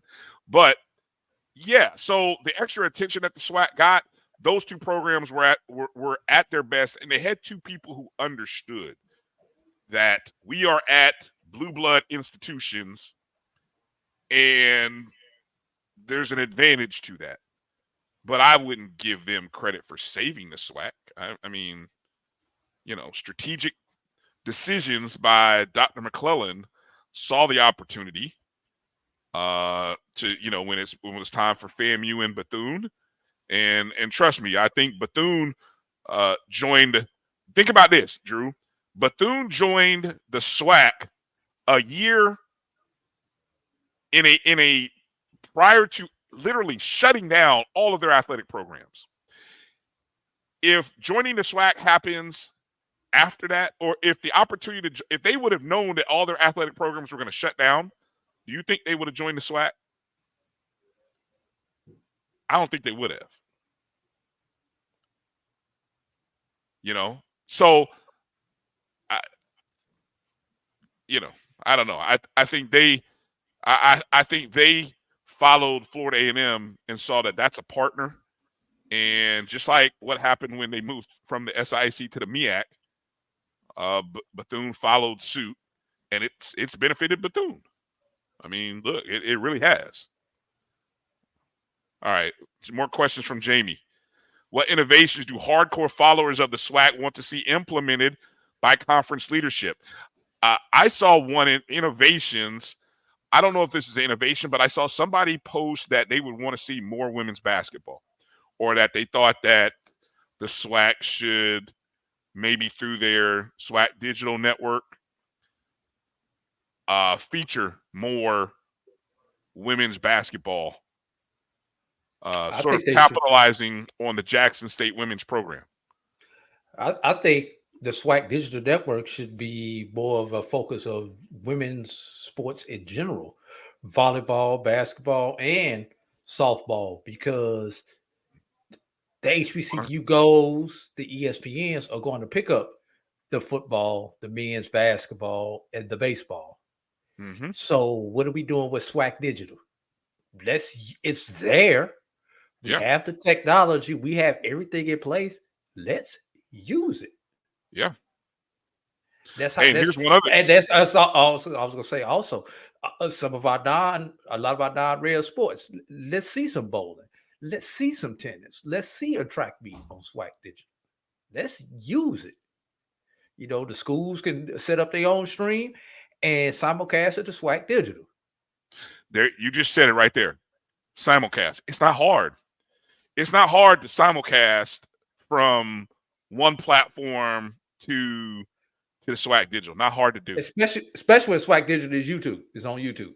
Exactly. Yeah. I mean, let the schools produce. I mean, Jackson State has their program. Prairie View has a network. UAPB has a network.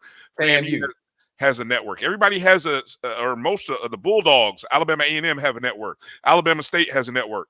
Practically everybody has a network and will probably be showing women's games. Hell, simulcast, send the feed to the SWAC digital network. Man, I'm telling you, and you talk about the increased exposure for the women's programs, as you just said, volleyball. I mean, that's an untapped inventory of games that we are missing out on. You are missing out. And I would even go as far as say soccer. I know soccer happens, but there's just an inventory of games that are there. What's this? Mike again. I guess he's talking to Road Dog here. The Alabama schools were about to jump. I don't know that the Alabama. Doc's not here. I've never heard that before. Have you heard that before? Any thought about that? Yeah. No. I would. Miak Mike, I don't know where your sourcing is, brother. But that's the first I've ever heard of the Alabama schools that were close to leaving. So, and go where? Right, go where? I'm sorry. Yeah, where were they gonna go? South? Well, it would have been what's one of those divisions there in that Jacksonville State is in? Sunbelt. They're going to that Sunbelt, but that was that was an FCS conference at the time, right? Yeah, but it's a I believe it's FBS now. Whatever the conference that Troy is in and UAB. Yeah. What else? Israel Carey talking about women's basketball more priority. Yeah, we're right there. Women's. There's a market there for the women's sports programs to be had. I have when I think about this conference churning, Dot chimed in. Yeah, I mean, well said, Dot. The commissioner saved the SWAC. 2 pandemics. Interesting that Doc called the that racism pandemic. Interesting. Created the environment that has elevated the brand awareness of the SWAC, expansion of FAMU and Bethune and Prime. Yeah. Couldn't have said it any better. He's 100% on all of that.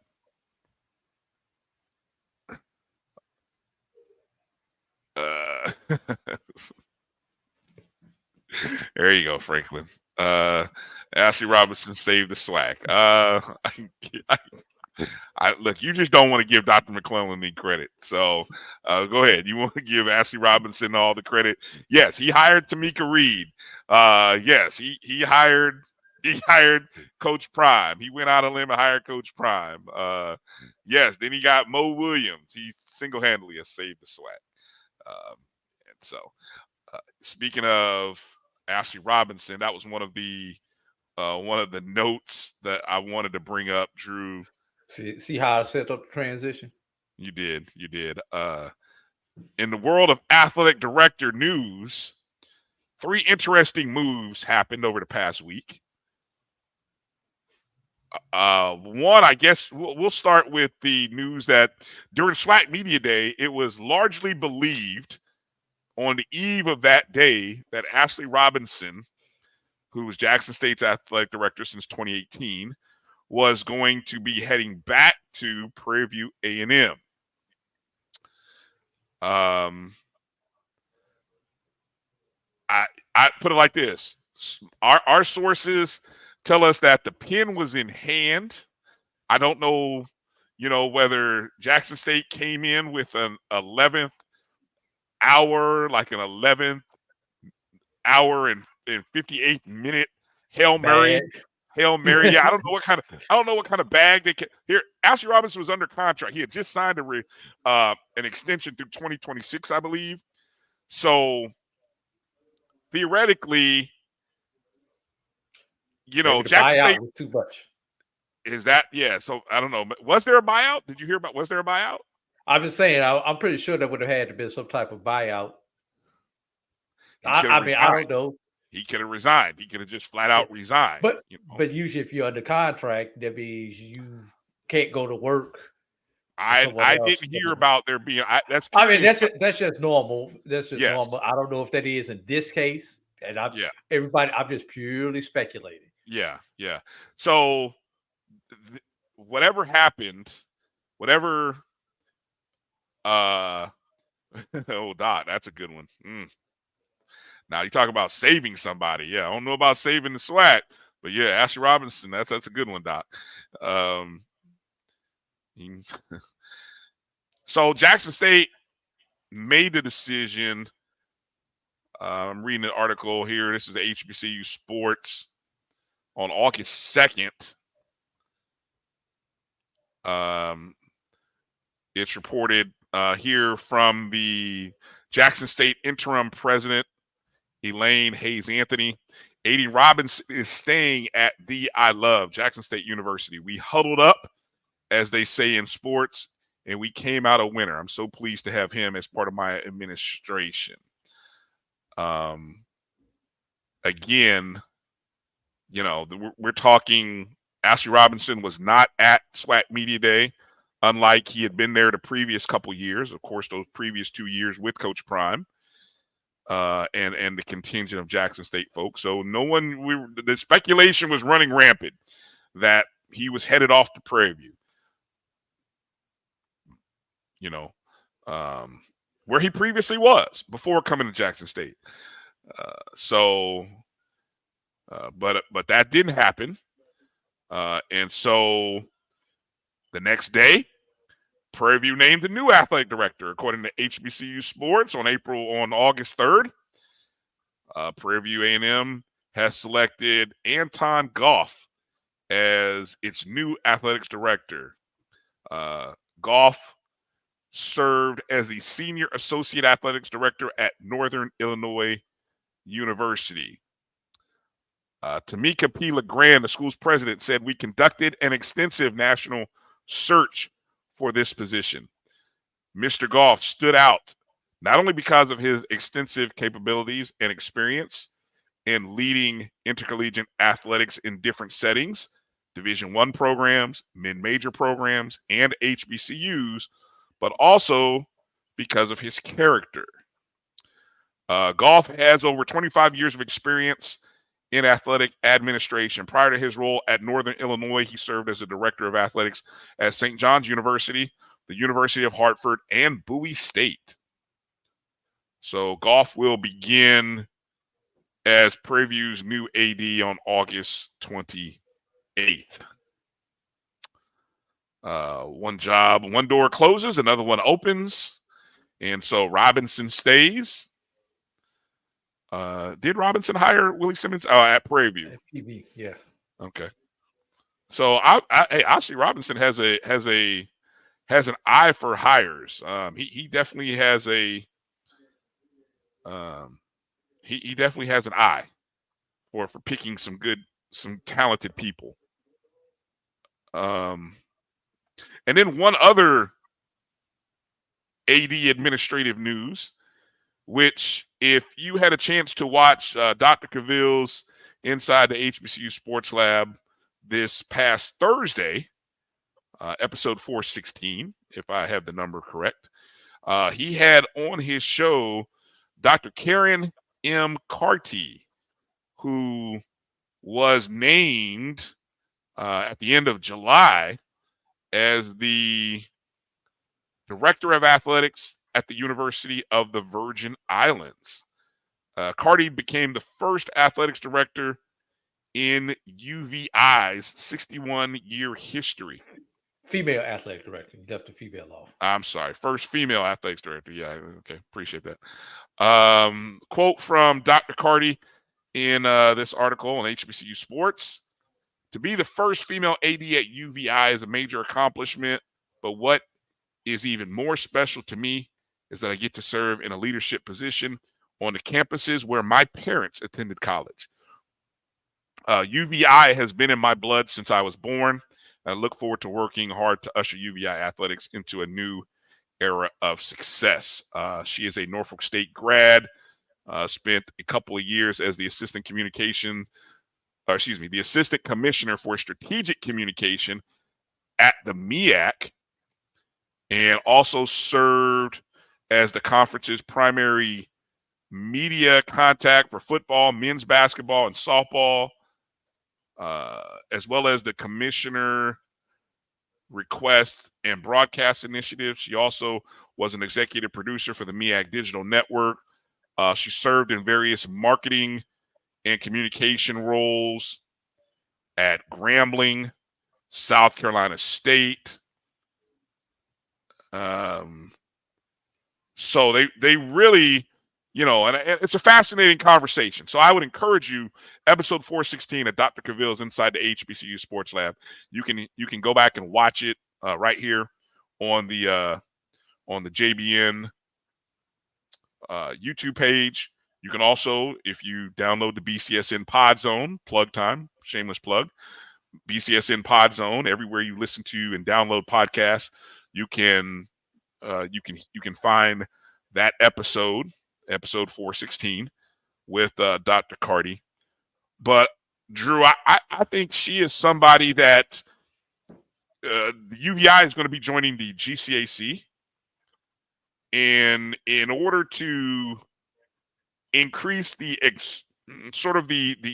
awareness of UVI, who they are, what they, how to get athletes to want to, hey, I mean, that's not a bad, I can imagine, hey, there's a lot worse places that you could go to school at in some of these college towns in the SWAC or GCAC footprint. You can go to the Virgin Islands. It's not a bad deal. It's not a bad deal. So if she can create, and again, this is somebody who has a background in marketing and communications, and if she can present that in a way that entices some young man or woman in, I don't know, Alabama, Mississippi, somebody off the Gulf, hey, they're going Florida, hey, even. Bryan, I would say you missed the most obvious market. That's South Florida. Yes, exactly. Yep. A lot of talented athletes right there. So and everybody and their mama comes down to Florida to recruit athletes in this state. Yes. So yeah. Thank you. I see Doc kind of jumping in there. Yes, I had never heard that, and now if Doc says they were not going to leave the SWAC, I feel like 99. How much percent did Jordan leave back in the day? Didn't he say he was like 99% retired? 99.9. Yeah, 99.9. Yeah, and he came back. But I'm riding with Doc here on this side of the 99.9%. If he said they weren't going to leave the school, leave the SWAC. So yeah, he says there were 3 schools recruited. Notably, none of them were from Alabama. Interesting. All right. What else we got out here, Drew, in these streets that you want to hit on or mention? I think we've pretty much covered everything. I mean, it was a light week, except, we did mention that camp is open for pretty much everybody on all levels. So it's optimism time. It's trash talking time. Everybody is undefeated at this point in time. But I also have to throw out that asterisk with that, Brian. Everybody's also winless. No wins, no losses. Hey, exactly. You haven't lost a game. That's what matters, Drew. Exactly. That's what matters. That's what matters. I would like to see, and you guys tell me, have you guys started noticing, is your school, are they posting your volleyball schedule, your other fall sports schedules? We gotta start getting that information out. We're too far behind. We can't publicize and talk about these. I don't know. I feel like I want to say there has to be a better sense of urgency to get these out. And maybe there is. So I want to be careful about how I say this, but Please do. I want to.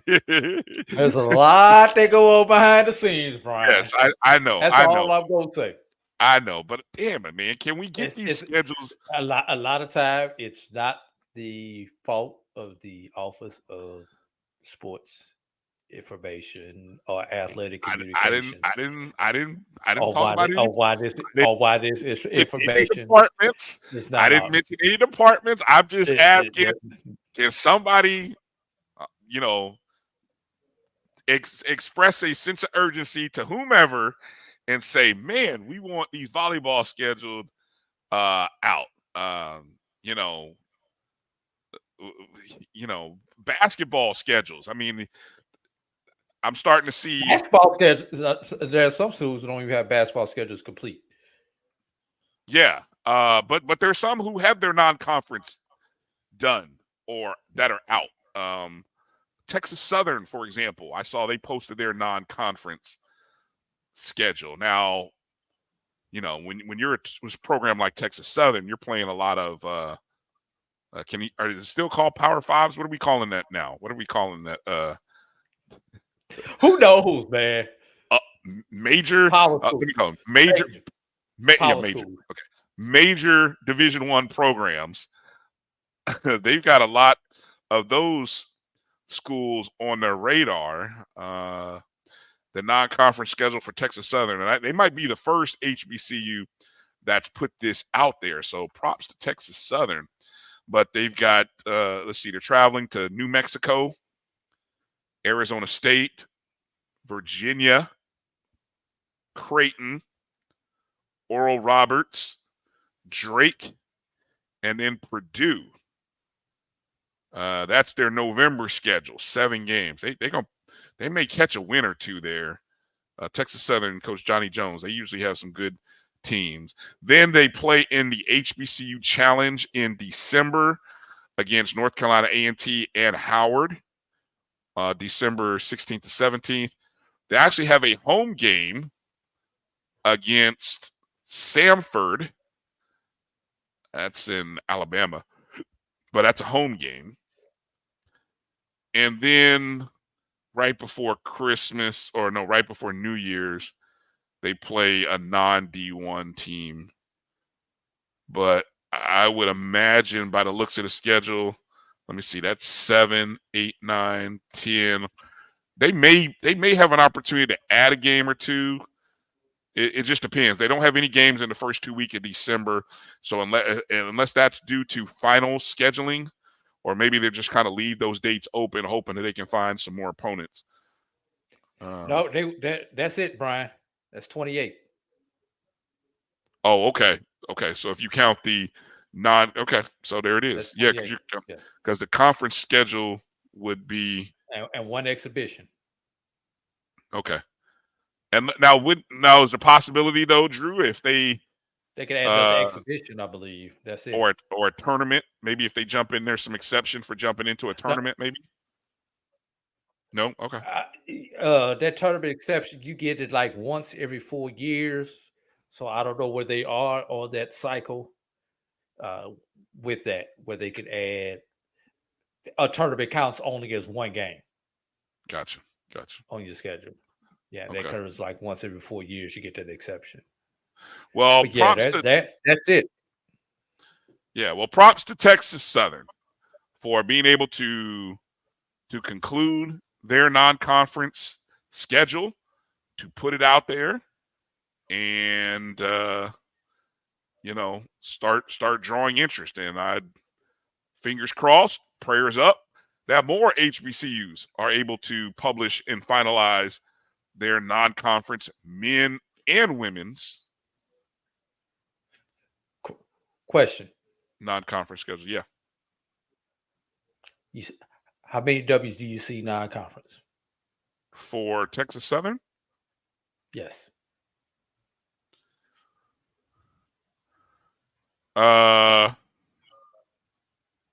Well, in the first 7 games,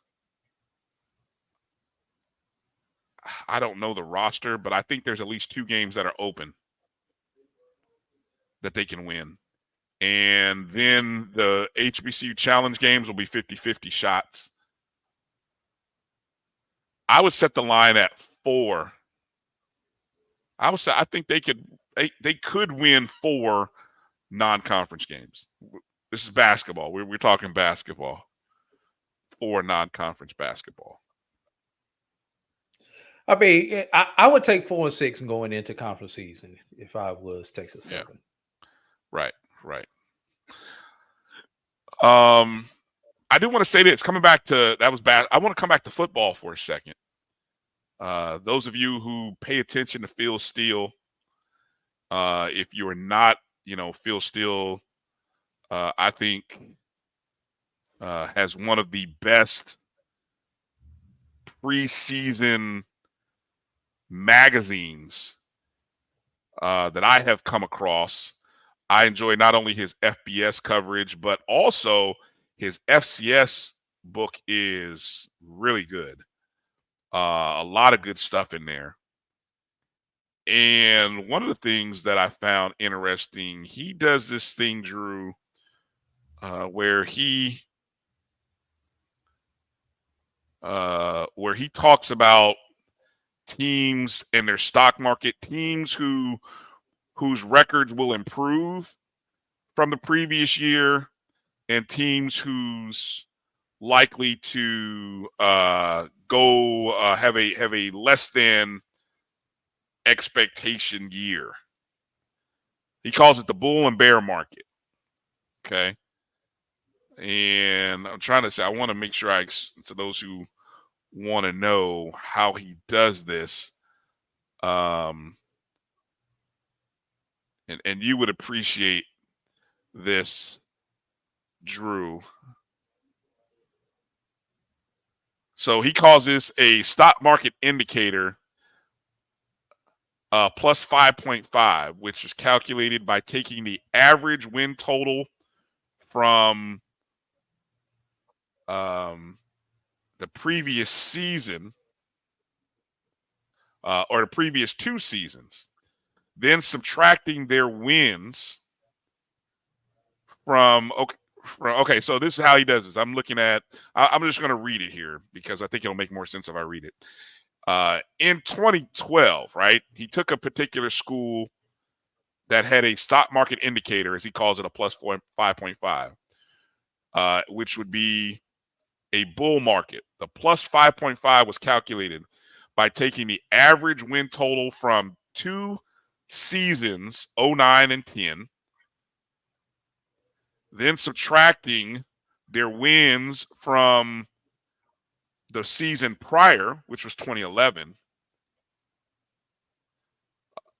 And that produced the plus 5.5. He noted that the particular school clearly underperformed in 2011 and were poised for a big bounce back the next year. His indicator proved to be spot on, as that school was the most improved team in the country, going 12-0 in 2012. In 2013, he took a school that was coming off a 3-9 season following 2 years of going a combined 22-5 that earned them a plus 6 in his stock market indicator, and they got to the national title game in 2014. So he's created sort of this bull and bear market based on, as I said, looking at what teams have done.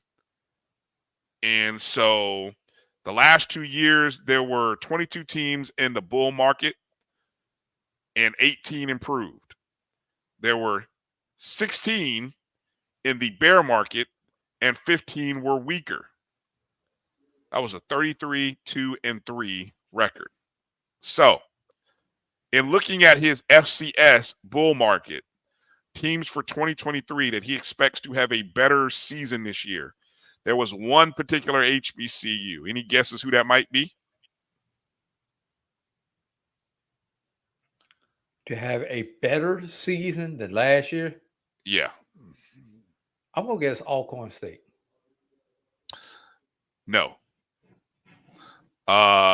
Think first week of the season. South Carolina State. Bingo. Plus 4.5. Interestingly, on the flip side of that, on the bear market, teams that will have a worse season than last year, there are 3 HBCUs that fall into this market.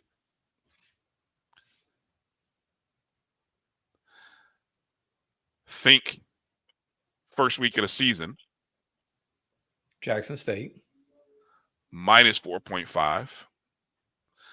There's a school in here which might actually shock you, but it's everybody's favorite team to like right now. FAMU. Nope, the other one.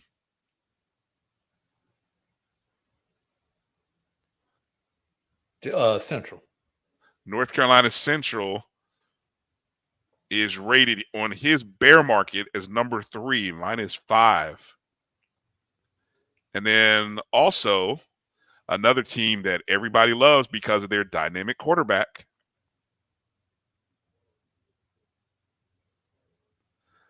In Texas. Body. Texas Southern, minus 4. So if, again, in looking at these metrics, so again, 3 teams that Phil Steele kind of thinks will have a worse season than last year. Well, let's quantify that. Okay. Jackson State loses a game in the regular season. They've already had a worse season than last year. Well, come on. Let's be real. If they lose a regular season game, by definition, they've already had a worse season than last year. No matter what the ultimate outcome is. Short of winning the Celebration Bowl, they had a worse season than last year. And what did Central win? 12 last year? Central 11 and finished 1.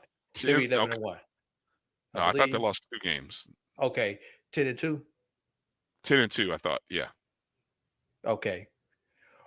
So when you're at the top, I mean, it's relative when you're saying you're going to have a worse season, because the 9-3 Central could still win. The 9-2 Central wins the BAC and it's probably back in the Celebration Bowl. Mm-hmm. So it's all relevant. 8-3 Central probably still wins the BAC and is back in the Celebration Bowl. If they win another Celebration Bowl title, is that really a worse season? Yeah, that's a good question. And then the third one, some feel Texas Southern overachieved a little bit last year. They may have been a year ahead of schedule, but for Texas Southern, it's gonna come down to two things. Can you keep Andrew Body healthy? Right. Can you play some defense? Mm-hmm. And the one to improve, I mean, South Carolina State. We talking Buddy Pugh here. It can't get no worse for Buddy Pugh. When you have a coach with the pedigree that Buddy Pugh has, I guarantee you, whatever happened last year, he's not going to have let happen to him again this year. Because if it happens to Buddy Pugh again this year, no, don't say it. He will probably walk away for pride's sake more than anything else. He won't be forced out. He gonna be like, I'm done with this. I can't do this no more if he has another season like last year. Just my opinion. I'm not saying he's on the hot seat or anything like that. But certain coaches get at certain stages in their career and they realize this ain't fun no more. I could have been them retired. And Buddy Pugh could have retired many years ago and be living comfortably on somebody's beach. Yeah. Great point. I think what I would really be looking at here is, and I think this is what we're gonna do next week. You're gonna catch. We're gonna do some review, some analytic, predictive stuff, and look at what the people who do these metrics. We're gonna look at what they think the MEAC, SWAC, these other programs are going to finish, and really kind of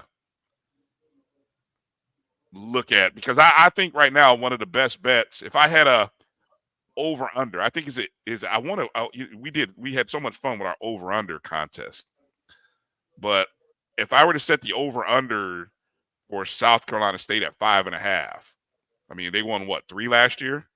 Yes. So I think naturally putting it at 5.5 would make sense. I would take the over on 5.5 wins. Jackson State won 11 games last year. 12 kind of 12. yeah, Okay. right. Okay, 12. I don't know what number you would put Jackson State at this year.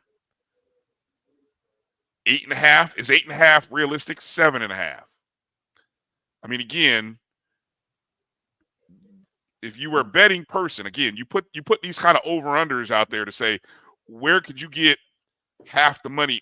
Where could you get 50? You get betting on both sides, right? If I put it at 8.5, does that seem too high? Both 8.5. The last two seasons, they won double-digit wins. Here's the thing. If you put it at 7.5, most people are probably going to take the over. I think if you put it at 8.5, you're going to have more of a propensity for people to take the under. Just my opinion. I think at 7.5, people might take the under still. I mean, you're talking a 7-4 season. And when you say people, are you saying people outside of Jackson, Mississippi? Outside of the state of Mississippi, yes. Outside of the state of which, I mean, that's 49 other states plus some territories. So Yeah, that's a lot of people. But that's 40,000 in that stadium strong, Brian. That's gonna take the Jesus. over. Yeah, okay. Of course. Man, let's pick up the show and get out of here, man. All right, let's pick up the show, get out of here. Again, want to remind everybody, stay on the lookout for information dropping this week. YouTube, JBN membership. You had a chance to support the Black College Sports Network through joining our membership club. We will be providing exclusive content, shows, first watch interviews, discounts on merchandise, things of that. But more importantly, you get a chance to help support the Black College Sports Network as we continue to move forward and try to bring the type of content that that you guys clamor for, appreciate. And so we appreciate you and hope that you will find a way to support. We got set up 3 different levels of support. So you'll get a chance to pick which route you go. And again, we thank you for all your support and everything you do. Download the BCSN Pod Zone. It's the Pod Zone channel that is an aggregate of all of the shows that appear on the Black College Sports Network. For example, if you missed Carlos Brown's show yesterday, you can now go get that show on the BCSN Pod Zone, available on Spotify, Amazon Music, iHeartRadio, Apple and Google Podcast, and more. So go download the show, share it, rate it, review. All of that good stuff helps the algorithms, and it's much appreciated. Make sure you're following the Jericho Broadcast Networks and the BCSN at MyBCSN 1. For some shows, Tamra T, it will. Roll, Tamra. It will. You know, I love you, Tamra. You're the best. Thank you for being a loyal listener. I know. And do like Tamra T, Jeremiah Clark, Israel Carey, and a lot of the other ones in here, Chuck Hunt. Make sure Michael Roldown Reed. Make sure y'all hit the like and subscribe button. Share this podcast with a friend. Share it with a coworker. Share it with your doggone children. I don't care who you share it with. Let's get these numbers up. Let's get these numbers up so we can keep this content coming for you. Where else but the Black College Sports Network, the 4-letter network that you need to know about, can you get intelligent conversation about HBCU sports? Well said, Drew. Next week, over-unders. That's the theme of next week's show. So get ready. We're going to drop the official BCSN over-unders. I'm going to really do some research and try to set a good, honest line, and then give everybody a chance to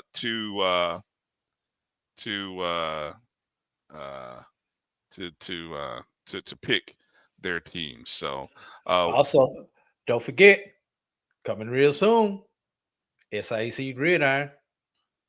Is that the name of the show? Is that the name of the show we're going with? SIC Gridiron. When is that first show dropping, Drew? It's either going to drop a week from Monday or 2 weeks from Monday. All right. So that new show is coming up. I think we got a couple other new shows as well that we'll be dropping on the BCSN network. Thank you to everybody. Some new faces, some new names. So we appreciate you guys to some degree being civil. Shout out to my boy Roy, straight out of the I Love. And you know what's ironic about that, Brian? What's that? His nickname is Blue. I know Royal from back in Skeggy. Okay. Well, welcome. Appreciate you, and appreciate everybody on Facebook as well as YouTube. Edward, you got in late, but you can always go back and watch the stream again. You can watch it live, like you never missed anything before. So that's always there. Hey, again, thanks to everybody. Let's get out of here for no guest today. It's just AD and I. But we got to thank Dr. Charles McClellan for making an appearance on the show. So we'll say shout out to Doc. Thank you to all of you guys for our participation with our interaction today. It was outstanding. It was wonderful. I got you, Jay. You know how you know where to come. You know how to hit me up. We in the planning stage now. Come on in, Jay. I got you, man. Love it. Making deals and making moves. So that's going to do it for tonight's show. For AD Drew, I'm Brian Fulford.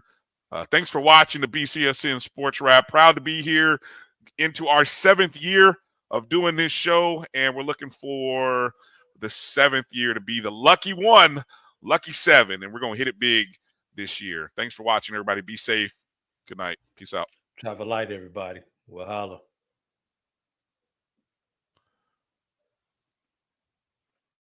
But stay on hard.